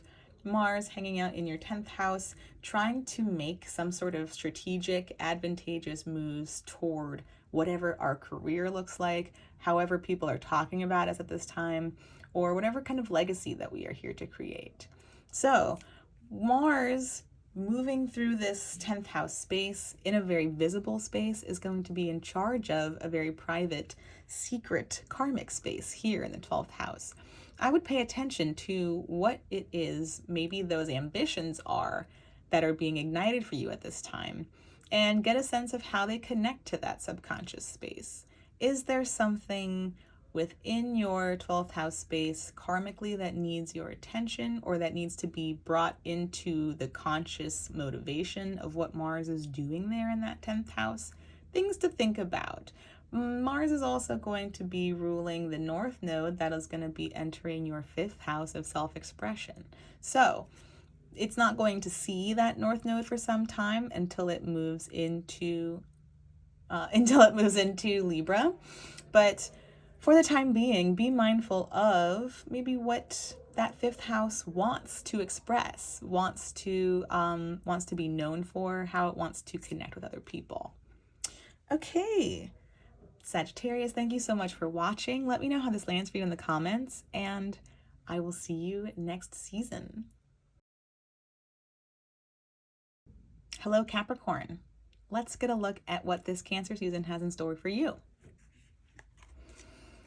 Now, as we move through Cancer season, we have the Sun, the new moon, and later Mercury moving through your 7th house of one-on-one relationships. And that's business partners, romantic partners, friends, and enemies. That means the full moon, as well as Pluto retrograde, will be hanging out in your 1st house of self and how you move through the world. The North Node in Aries is going to be moving into your 4th house of emotional body, origin, home, and family, which means the South Node in Libra will be in your 10th house of reputation, career, and legacy. Venus, meanwhile, will station retrograde in your 8th house of shared resources, of psychological complexes. Mars, entering Virgo, will be hanging out in your 9th house of higher philosophies, faraway travel, publishing, shared ideas. Lastly, Neptune will station retrograde in your 3rd house of immediate environment, peers, and neighborhood. There we go. All right, let's take a look at what we've got in store for you and see how it connects us to the Chariot, which is inviting you to align your conscious and unconscious instincts in order to steer the ship forward with integrity. Okay.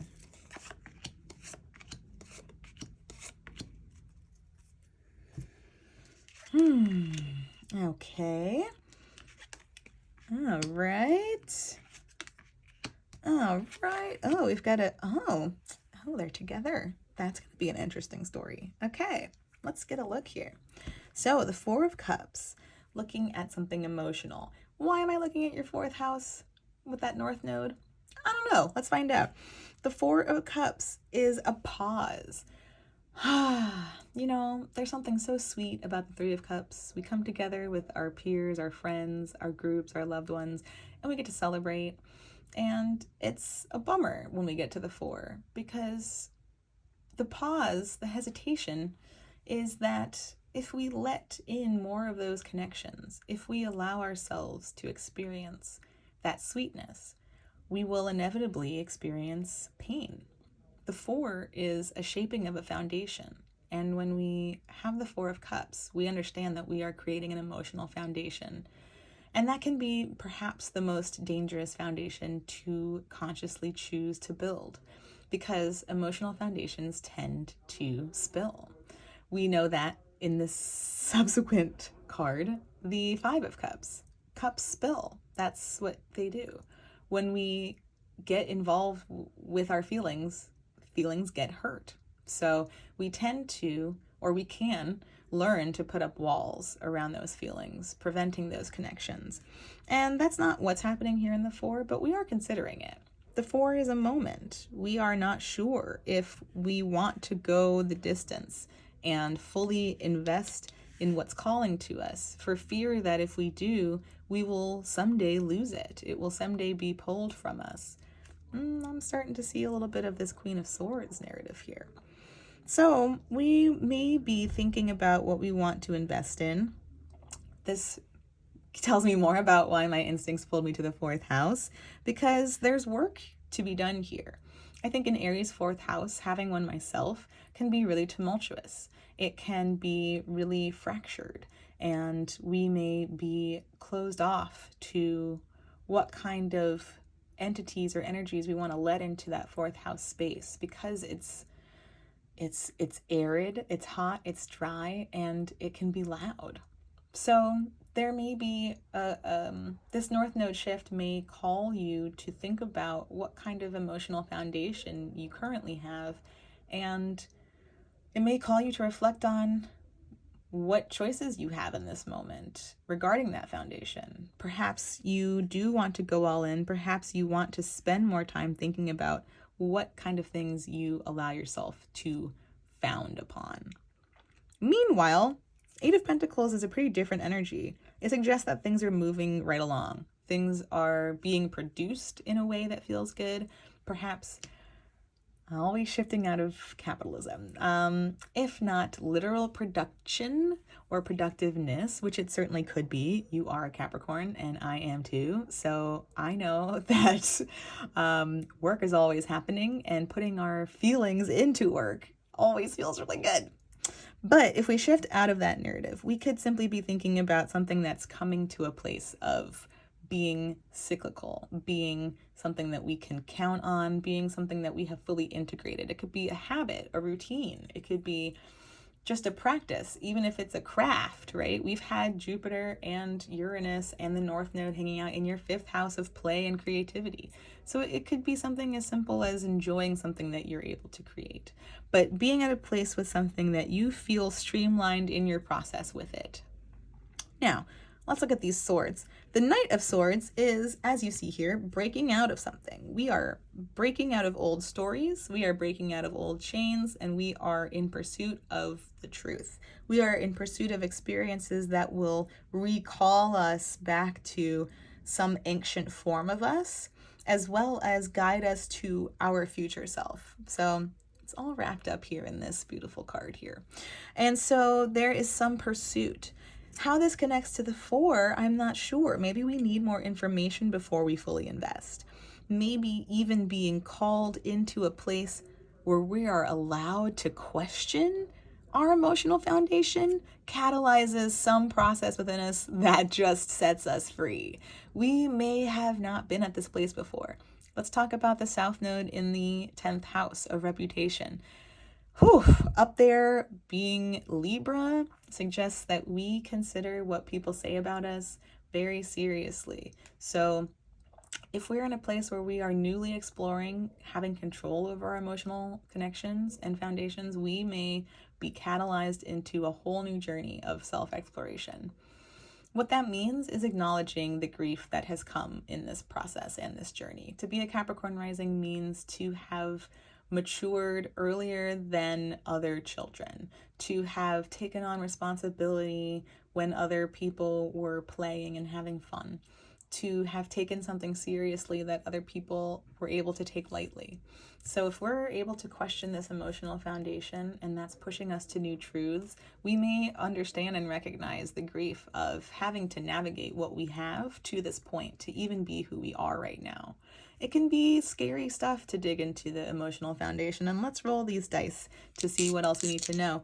But I do really love this as a forging toward this Chariot narrative, because Capricorn, we do need to know ourselves. We do need to understand what kind of motivations are driving the vehicle. We are always out here trying to solve people's problems and trying to build structures larger than us. But if we're not even holding ourselves within what we're trying to build for those around us, then we're not doing ourselves any justice. And this journey might be super important to realigning these processes for ourselves and avoiding future pain. So let's see who shows up here. 7, like the 7th house and all of Cancer. Okay, so yep, really bringing up those 7th house dynamics, really bringing up who I have been to other people. We mentioned Venus is going to be retrograde in your 8th house, and that might be who have I bonded with and where has it stifled my own self-expression.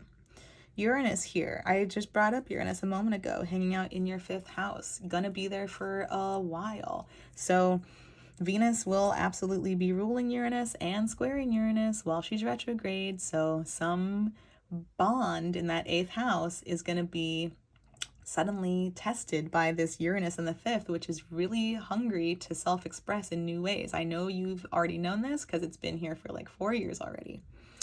And Aquarius is your 2nd house, which is interesting. What's with that story?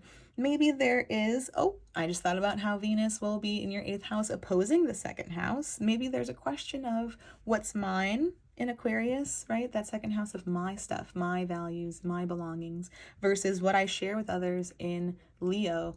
And what's up with that? What is the arrangement right now? What needs to change? What do I need to take from the 8th house and transfer to the 2nd house? I'm thinking about bank accounts, but but it could also be other entities. What's been living in this shared space that needs to be moved into this solo space? Okay, this is juicy. So keep me posted, Capricorn. Let me know how this lands for you in the comments. Thank you so much for watching. Please like, share, and subscribe, and I'll see you next month. Okay, Aquarius, step right up. Let's take a look at what we've got in store for you for Cancer season.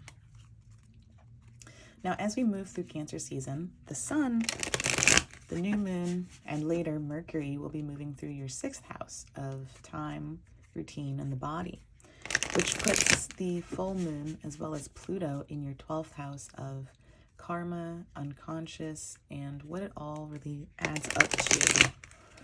The North Node moving into Aries will be taking up space in your 3rd house of neighbors, immediate environment, and siblings and peers, which puts the South Node moving into Libra in your 9th house of collective beliefs, higher learning, philosophy and religion, and faraway travel.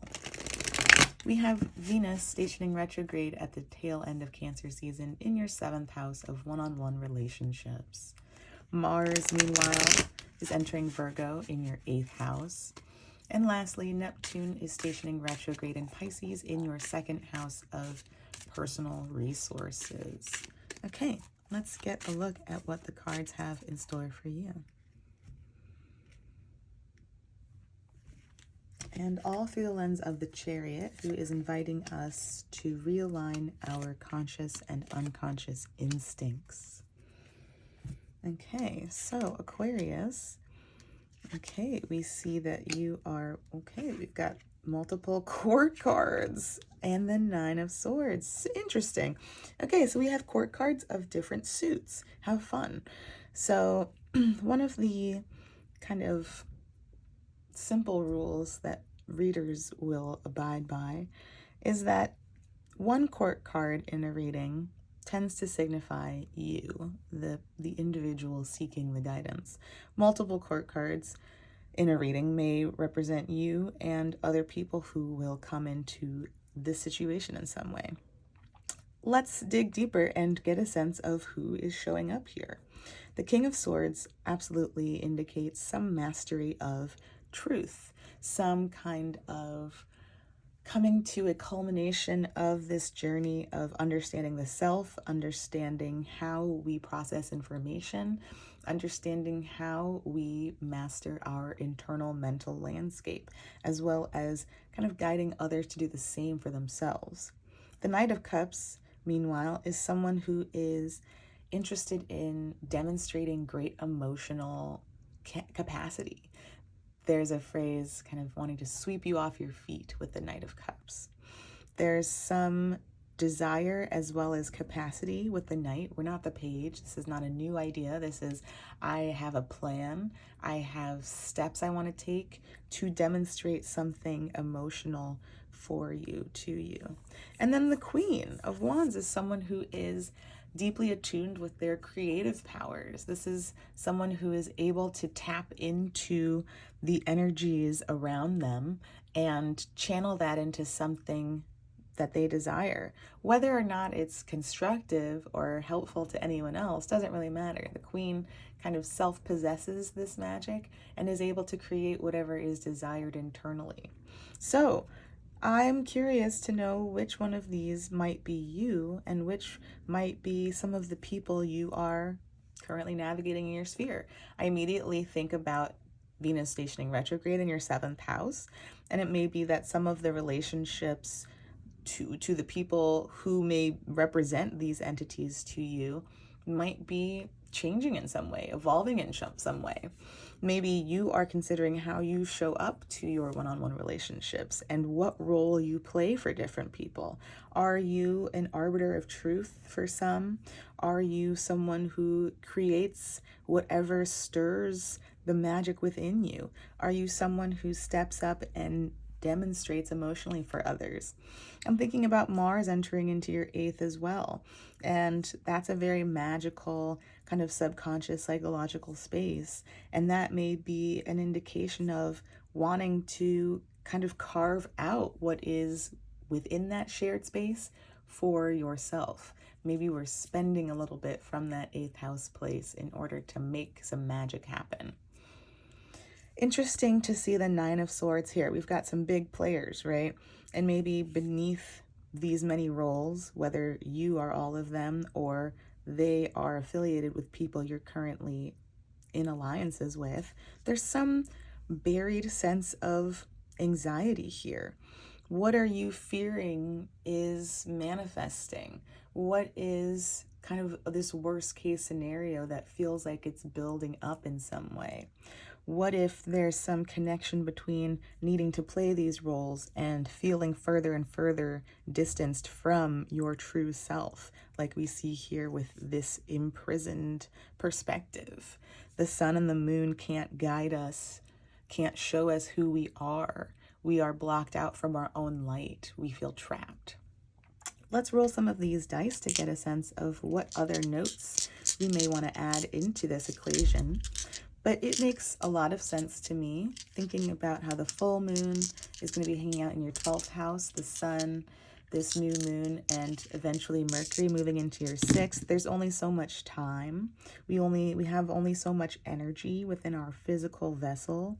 And those 12th house planets, and I see Capricorn here. Okay. So yeah, these 12th house planets kind of pointing out, hey, do you need to be doing this? How is this impacting your big picture sense of what the world really means? How is this impacting your mental health, which is a 12th house theme? If the 6th house is our body and our physical health, then the 12th house opposite that shows us the state of our mental capacity in this moment, which feels like a very 9 of Swords vibe. If there's any outlying needs, any anxieties that are really coming to the surface for you this month, I think maybe you're called to review these roles. And again, whether you play the roles for people, whether there are people who play these roles for you, someone may be standing up in a way that is no longer comfortable or that is like draining you, that is kind of putting you through the ringer. 5 is interesting. I know that I typically think about houses when I see numbers, and we can certainly think about Gemini being your 5th house. We can think about Mercury hanging out in your 6th house, ruling that 5th house, and maybe considering how we offer love to other people as an act of service. When is it an act of service versus when is it something I genuinely want to express to people? But I also immediately thought about the 5s in tarot, which is where we experience instability, conflict. We are at odds with things. We are imbalanced. 5 is unstable. So there's also something here too about instability.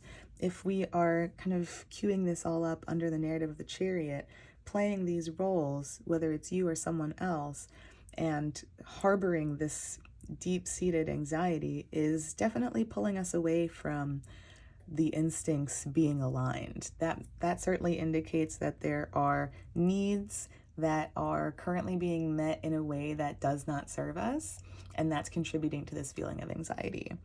And then we have Jupiter here. Let's think about Jupiter, who's in Taurus right now, hanging out in your 4th house. Perhaps there's something within our emotional body that wants our attention, that wants to be acknowledged, brought into this sphere somehow. And we could think about Jupiter ruling your 2nd house, where Neptune is stationing. And maybe Neptune in your 2nd house is confounding a bit of your sense of what you have to offer people. So let's pay attention to Jupiter in this season and maybe think about, how much energy do I actually have to give other people? How important is it to me to be recognized as playing this role for them? And what of my own anxiety do I need to be tending to right now? Aquarius, let me know how this lands for you in the comments. Thank you so much for watching. If you enjoyed this, please like it, share it, and follow. And I will see you next month. Okay, Pisces, welcome. Let's talk about your Cancer season. So as we are moving through Cancer season, that means the sun, the new moon, and eventually Mercury will be moving through your 5th house of self-expression, children, play, and joy. And that puts the full moon in Capricorn, as well as Pluto currently retrograde in your 11th house of community, friendships, hopes and dreams for the futures. The North Node moving into Aries will begin to take up space in your 2nd house of personal values and personal resources, which means that the South Node in Libra will be hanging out in your 8th house of shared resources, psychological spaces, and lineage. We have Venus gearing up to station retrograde at the end of Cancer season in your 6th house of time, body, and routine. And Mars will be entering Virgo and your 7th house of one-on-one relationships. Lastly, we have Neptune stationing retrograde in your 1st house of self and how you move through the world. Okay, so let's see what the cards have to say about Cancer season for you, Pisces.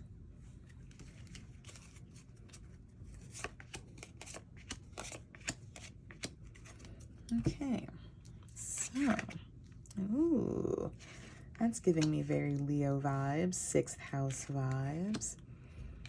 Okay, this is fun. I love a nice mixture of major court card, and then we have some kind of middle stage suits. So, strength, as I mentioned a moment ago, brought my attention to this Venus transit happening in your 6th house, and this is certainly a long one.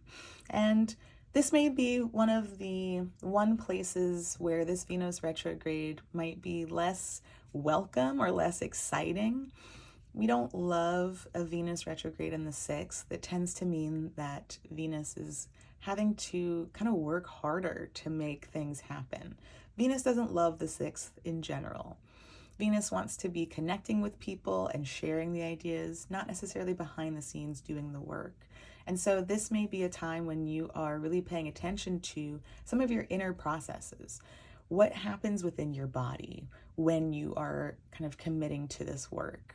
What kind of, let's use the word strength. Why dance around it? What sort of strengthening processes would be helpful to you at this time? This is not just physical strength, and really the strength within the strength card is much more about our instincts.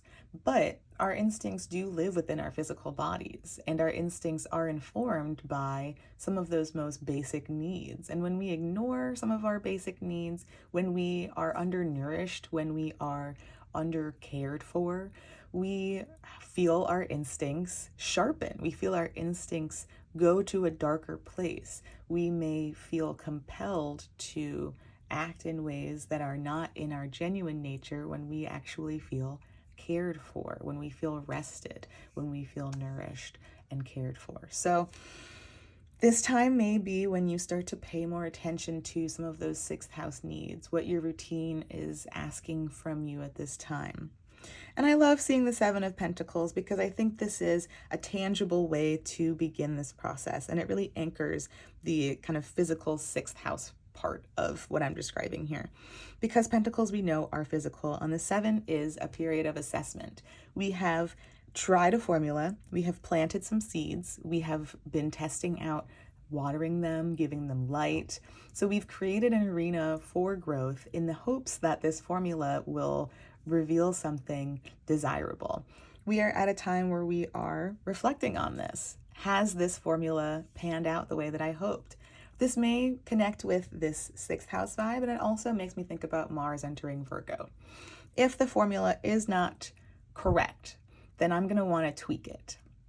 Mars in Virgo, kind of taking those steps within our one-on-one relationships to figure out maybe what I need for my body, for my routine. What can I get from the relationships I'm currently in? How do I negotiate getting this for myself? How do I navigate what this looks like and feels like? What are my friends and business partners doing for themselves? And what of that do I want to try? So there's absolutely a fine tuning happening here as we assess what our connection is to our current physical landscape. Meanwhile, this Five of Wands is bringing me actually to all this activity happening in your 5th house, with the sun moving through here, with the new moon happening in this space, and then eventually Mercury catching up. And ultimately this Mercury cazimi happening in your 5th house. So while there's kind of some assessment brewing in the behind the scenes space, this 5th house may be very active this season. You may be putting new ideas into the foray. You may be stepping up to new challenges. You may be kind of throwing your hat into the ring for some new opportunities. And I love that whatever you decide to throw your hat into the ring for, you absolutely have this capacity to up and away, make something bigger out of it. Make something that you're able to kind of take outward and share with other people. So this 5 is sort of an initiation. Here I am, I'm a contender, and this Knight is the action beyond that. I've put my name into the bowl, right? And so now I've been called, I've been summoned, and I've been asked to bring this to someone. I've been asked to demonstrate how this is going to unfold. So it's interesting. You may feel like this internal process part is a bit long. We know that Venus's retrograde takes some time. So it may feel like this behind the scenes stuff is kind of taking the focus, but there's also much that can be accomplished externally. So there's a bit of balance here, which I appreciate and enjoy. Thinking about how this all lines up with the Chariot, we do need your physical vessel to be solid, to be rested, to be assessed, and to be repaired where it needs so that you can move forward here. And we talked about this. The instincts within strength are what follow the Chariot.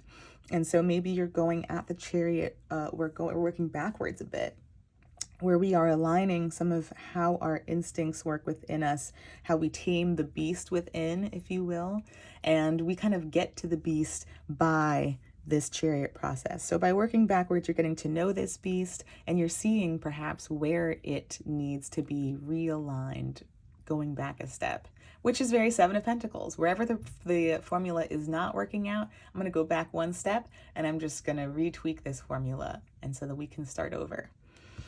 Pluto feels very strength, okay?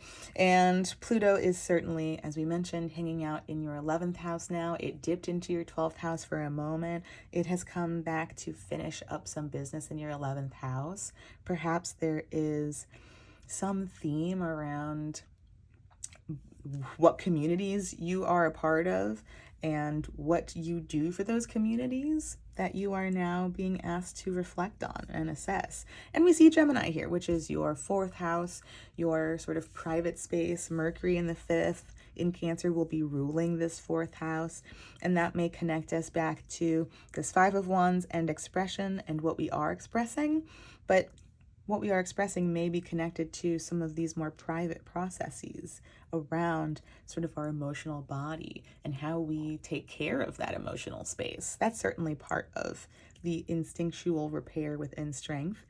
And we see 6, which feels very clearly aligned with all of these 6th house themes we're talking about with Venus. So that Venus transit, while long, while tedious, is really important to you.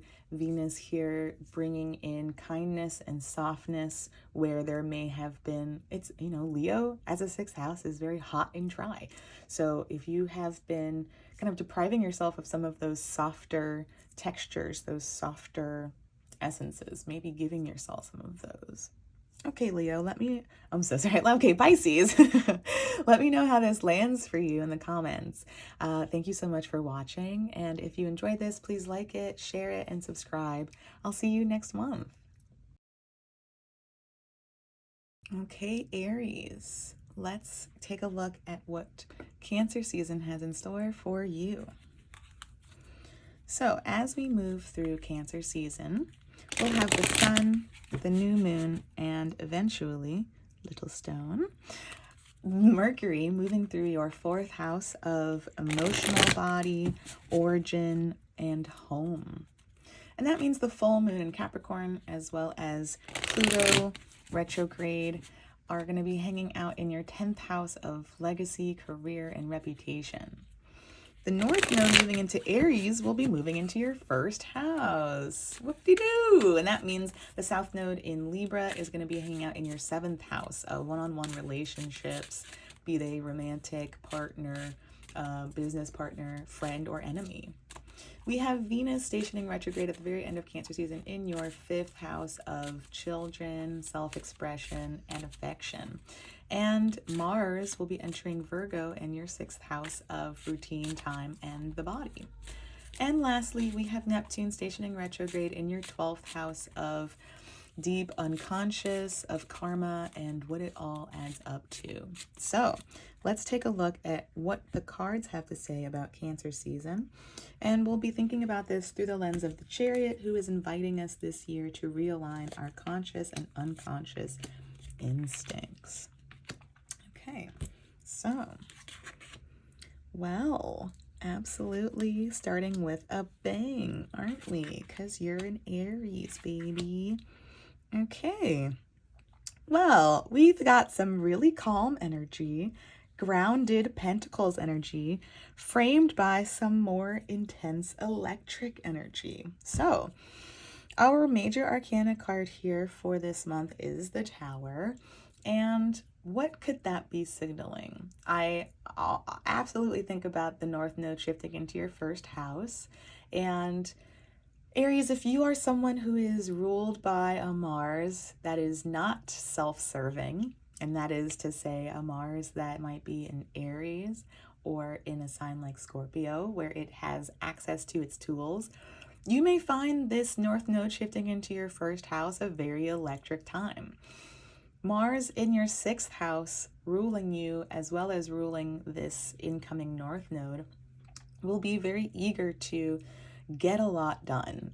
The 6th house is Mars's house of joy. It feels like it can channel its rage into what it's getting done.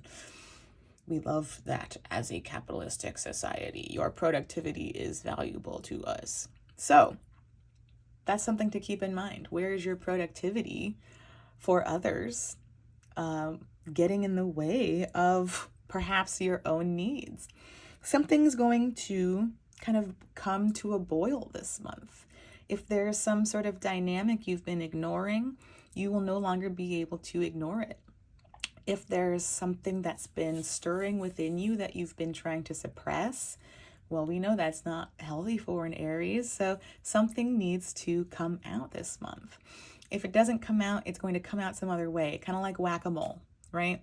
If we don't tackle it head on, it's going to keep kind of poking up in different places. And so you may be experiencing that to some degree this month, Aries. The Ace of Swords sort of grounds this phenomenon by revealing that some information is about to emerge for you. Some truth is coming to the surface that you can no longer ignore. I have said before that the Ace is kind of the best card in the whole suit of swords, and it's because it's the most neutral. Something emerges, and with the following cards of the sword suit, we are trying to avoid the pain that comes within the truth. We are trying to avoid the change that emerges with the truth. We are trying to suppress something because we don't want it to disrupt everything else that we have going on. Well, luckily, we are acknowledging that we don't get to ignore this anymore, because if we do, it's going to burst. Okay, so some truth needs to be acknowledged for you this month, Aries. And that may absolutely be connected to the Cancer planets moving through your 4th house of emotional body. They are illuminating what typically remains private to you, and they are calling upon you to catalyze some sort of conversation, okay? So, in the middle of these cards, we see some pentacles. The 3 of Pentacles shows us where there's opportunity to collaborate. In the 3, we may be convinced that we don't know enough. We are not expert enough to be part of a team that is trying to accomplish something. And yet we recognize that teams are made up of people of all levels of expertise. Everyone has something to bring to the table, no matter what their credentials may be or what their degree may state. Everyone has some sort of tangible knowledge that is useful in this collaborative effort. And when we look at the 6, we see some sort of balancing, some sort of resetting a balance. Maybe we are receiving some sort of charitable input this month that helps us accomplish something. Maybe that's part of this teamwork. And maybe we are able to give freely to others, something that we are not lacking, something that we have some sort of abundance of. So we have some kind of very different energies straddling this spread here. Let's roll some dice to see what other notes we might want to be mindful of.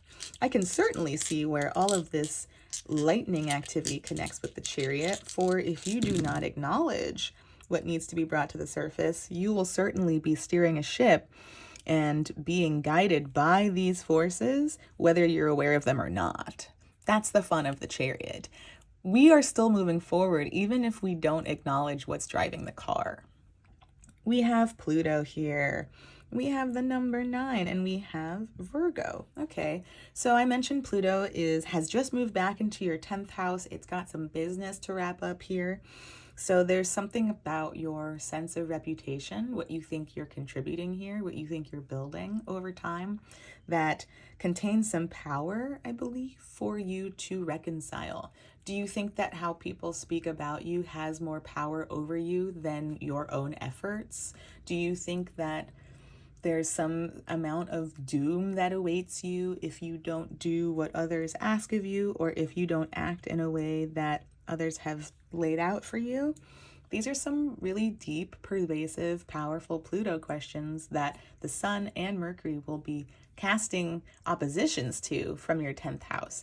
And you'll be asked to tune into those deep, deep feelings that you try to keep private. 9. Okay.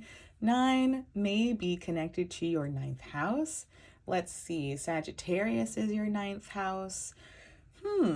Is there some sort of travel that's calling to you, or some sort of higher knowledge that you may be considering at this time? Maybe that helps speak to this 3 of Pentacles. Maybe you're thinking that I need to know more, or maybe you can take inventory of what you do know and get a sense of where that's helpful to some sort of collaborative effort, as well as where that's helpful to others who might benefit from your knowledge. So I love that. And that's a very Jupiterian offering. Can I give you something educational or philosophical that can open you up to new possibilities? And then we see Virgo, which of course brings us back to Mars hanging out in your 6th house, ruling your chart as well as ruling that North Node. So we get a sense that that 6th house activity for the next 6 weeks, while Mars is moving into that space, is going to be really important. And so get a sense of what you feel compelled to work on in that 6th house space. Understand who's informed that type of drive within you and what purpose does it serve. That might be connected to some of these truths that need to break free. All right, Aries, thank you so much for listening. Please let me know how this lands for you in the comments. If you enjoyed this, please like it, please share it, please subscribe, and I will see you here next month. All right, Taurus, welcome to your month ahead forecast for Cancer season. Let's go ahead and take a look at what we've got in store. Now, as we are moving through Cancer season, the Sun, the new moon, and eventually Mercury will be moving through your 3rd house of immediate environment, neighborhood, and siblings.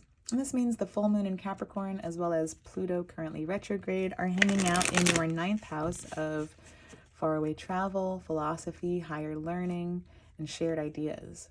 The North Node moving into Taurus, you're free of the North Node in your 1st house, and it'll be moving into your 12th house now of karma, of deep unconscious, and what it all adds up to in the end.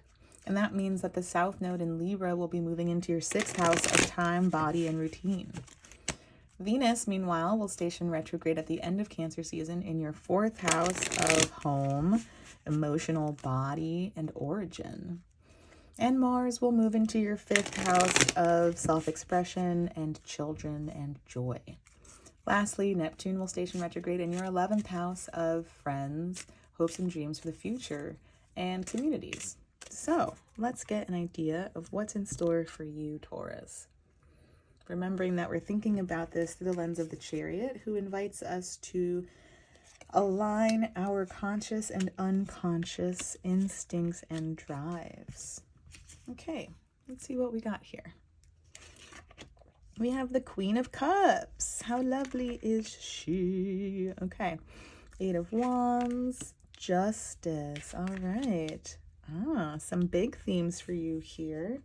And whenever there's just one court card, I'm inclined to think that this represents some facet of you, the individual, rather than someone outside of you. So thinking about how you're holding space for your own emotions this month, this season. Maybe that has to do with Venus's transit through your 4th house. Maybe Venus stationing retrograde there at the end of the Cancer season is calling on you to establish what sort of foundation you have here currently regarding how well you're able to support your own feelings and emotional processes. But you are desiring to take more ownership of this space for yourself. You desire this season to be more in touch with your emotions and allowing those feelings into a more genuine flow. The Eight of Wands tells us that something is happening quickly. Some sort of message is making its way out into the world. Perhaps this is due to the planetary activity happening in your 3rd house. There's some movement. There are some plans that are taking off, taking flight. Maybe this has to do with Mars entering your 5th house and catalyzing your self-expression. It might be that Mars enters into this space and encourages you to express yourself in new ways that you have been holding back on previously. I love seeing Justice here. We know Justice correlates with Libra, and this might be some of the South Node shifting into your 6th house. Maybe there are duties, responsibilities, something you've been doing with your time or your routine that is no longer for you.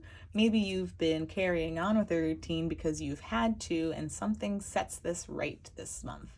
Something has been out of balance. Maybe you have too many routines. Maybe you're a Taurus. Maybe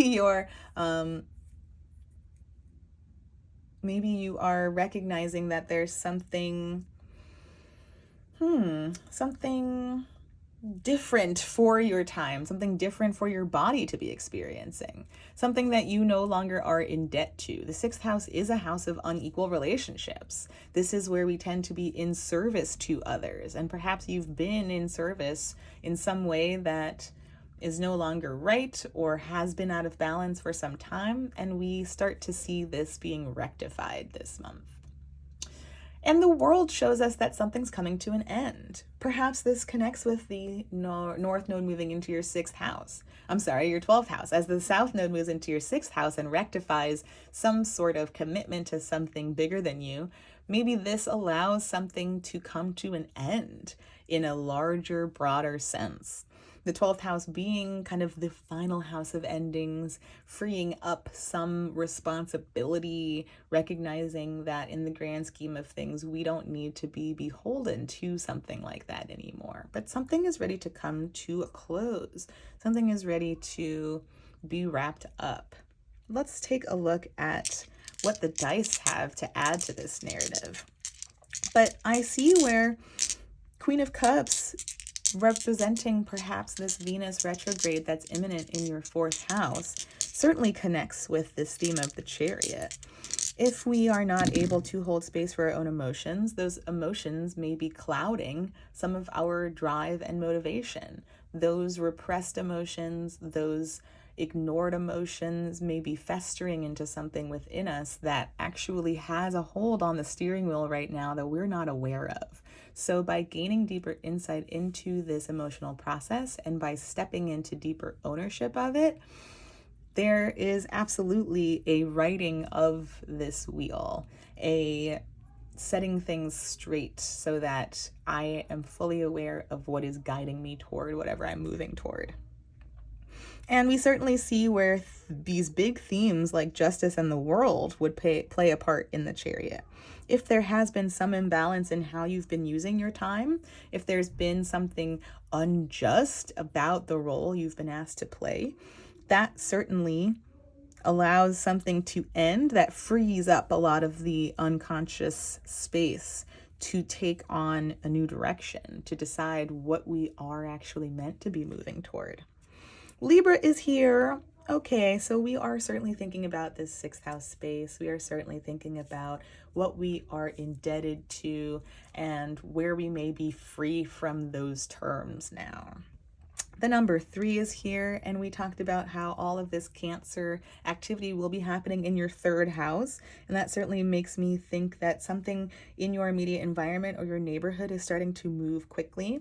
And we have Uranus, who's hanging out in Taurus, which is your 1st house. And so perhaps, as you know, this is making me think back to the North Node finally leaving your 1st house.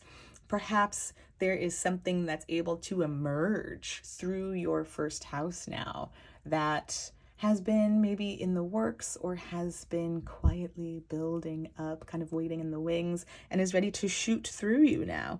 And that makes me think about the 8 of Wands too. As these imbalances are alleviated through being addressed, as this emotional strength develops, there's absolutely something that could emerge from how you move through the world in a very quick fashion that's just sort of been waiting to be set free. So I love this energy, and I hope you'll let me know how it lands for you, Taurus, in the comments. Thank you so much for watching.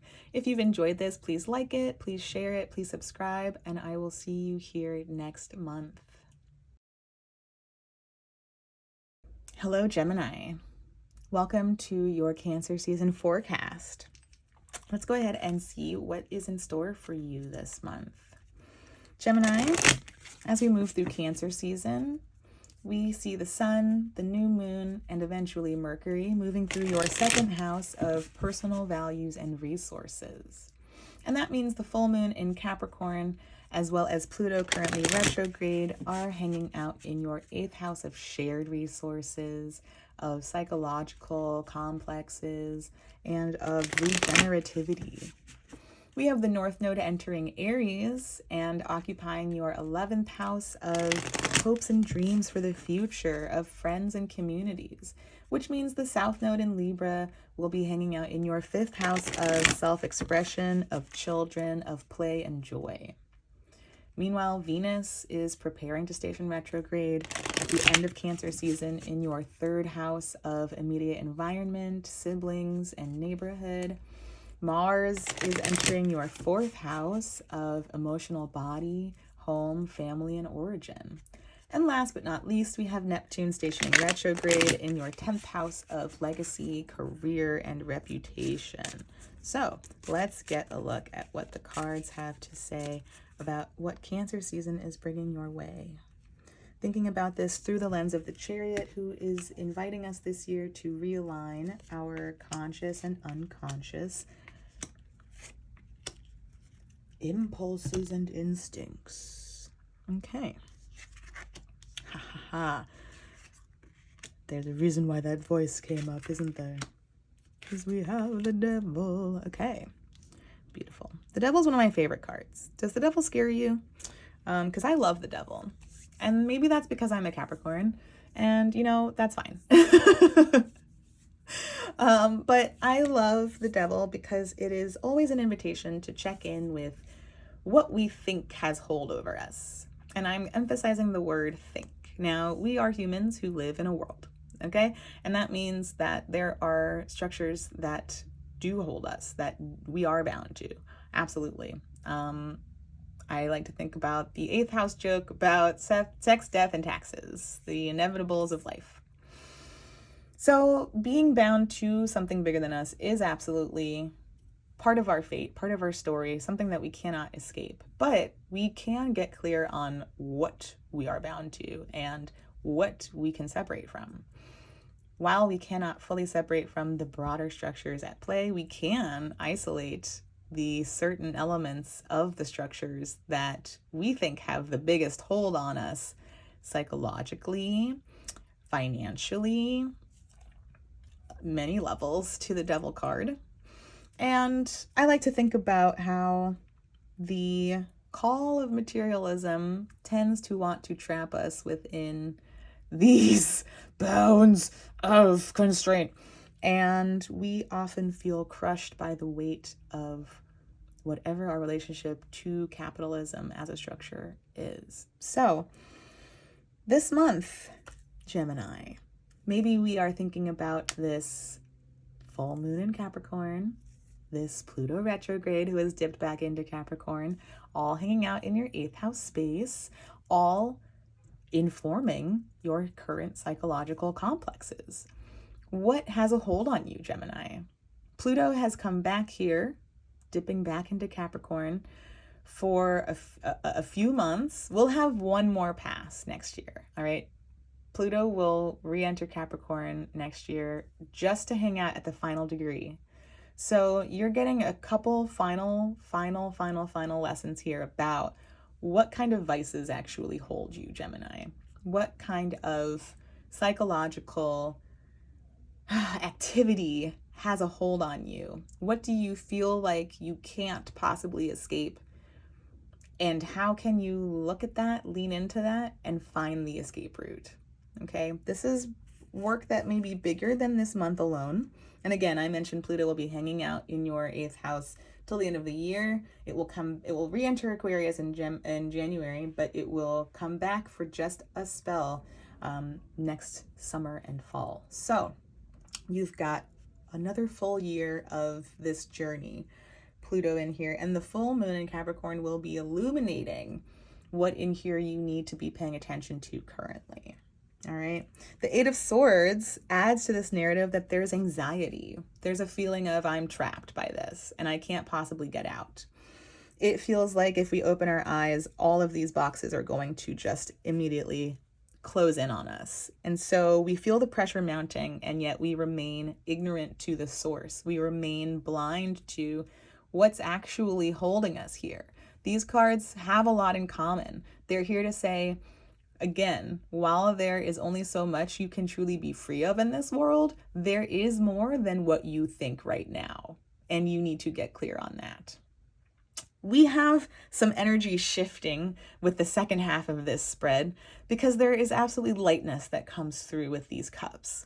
The 2 of Cups here suggesting that there is connection to be made. There is a desire to, you are a Gemini first and foremost, okay? So there is connection to be made. We know that Mercury will be ruling you from Cancer once Mercury moves into Cancer. And so it may be that there is something emotional that you would like to connect through others with. There's some sort of something of yours in the second house, some skill that I have is that I'm able to provide emotional nourishment to those I connect with.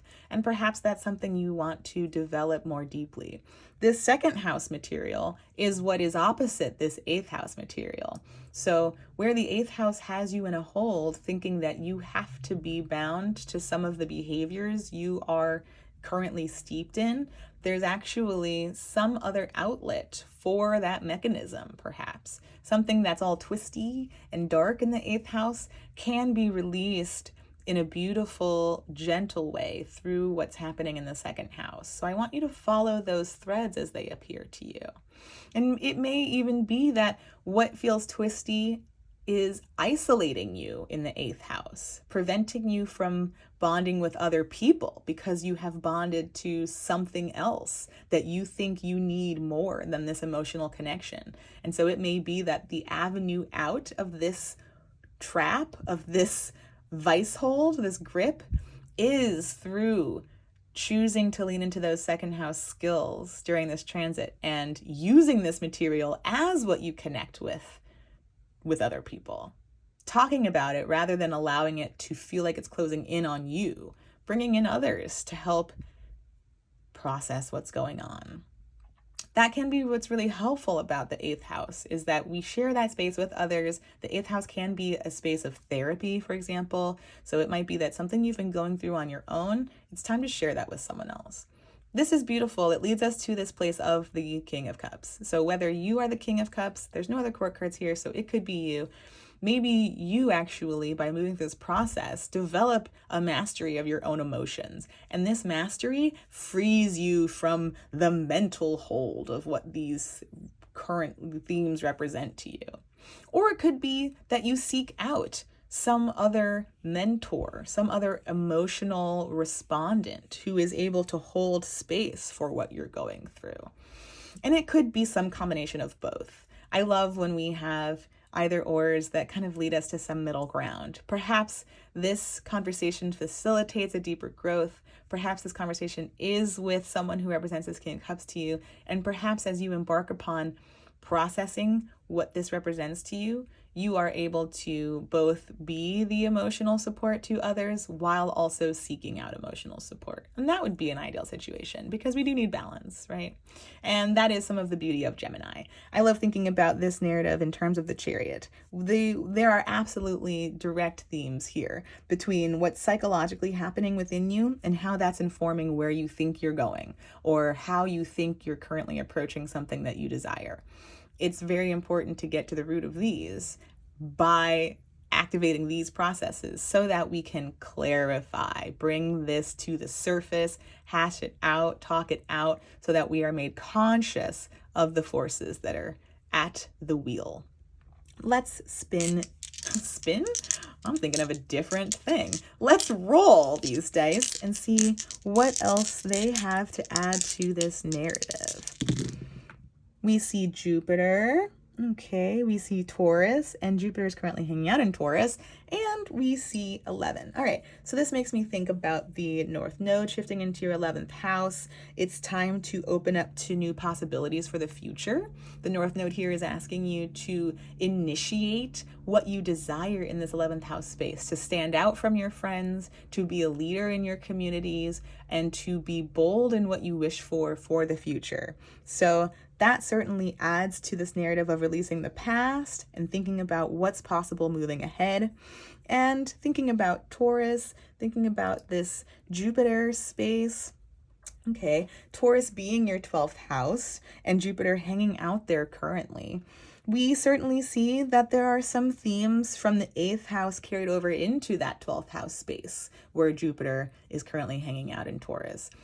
What you feel bound to in the 8th house is coloring what you think everything adds up to in the 12th house, is perhaps creating karma that's building in this 12th house space. Jupiter here kind of asking you to get clear on, hey, where do we want to pay more attention to how this is all adding up back here? You think this is just in the 8th house, but it's actually seeping into this other space. I like thinking about too that Jupiter rules your 7th house space, and we have the 2 of Cups here, and so Jupiter hanging out in your 12th house may be asking you to connect some of this 12th house mental health material to the connections you have in your 7th house. Who can I talk to about this? Okay, and taking that even further, thinking about how Jupiter then rules your 10th house, which is where Neptune has stationed retrograde. Okay, so there's some connection there too then from the 12th house and the mental health material that's bleeding into this 10th house Neptune as it stations retrograde. Perhaps we are overhauling your sense of legacy. If I am no longer bound to these things, then I don't need to be known for X, Y, and Z. People don't need to talk about how I do X, Y, and Z anymore because I am releasing that narrative and clearing up a lot of space for new stories to come in. All right, Gemini, please let me know how this lands for you in the comments. Thank you so much for watching. If you've enjoyed this, please like it, share it, subscribe, and I will see you here next month.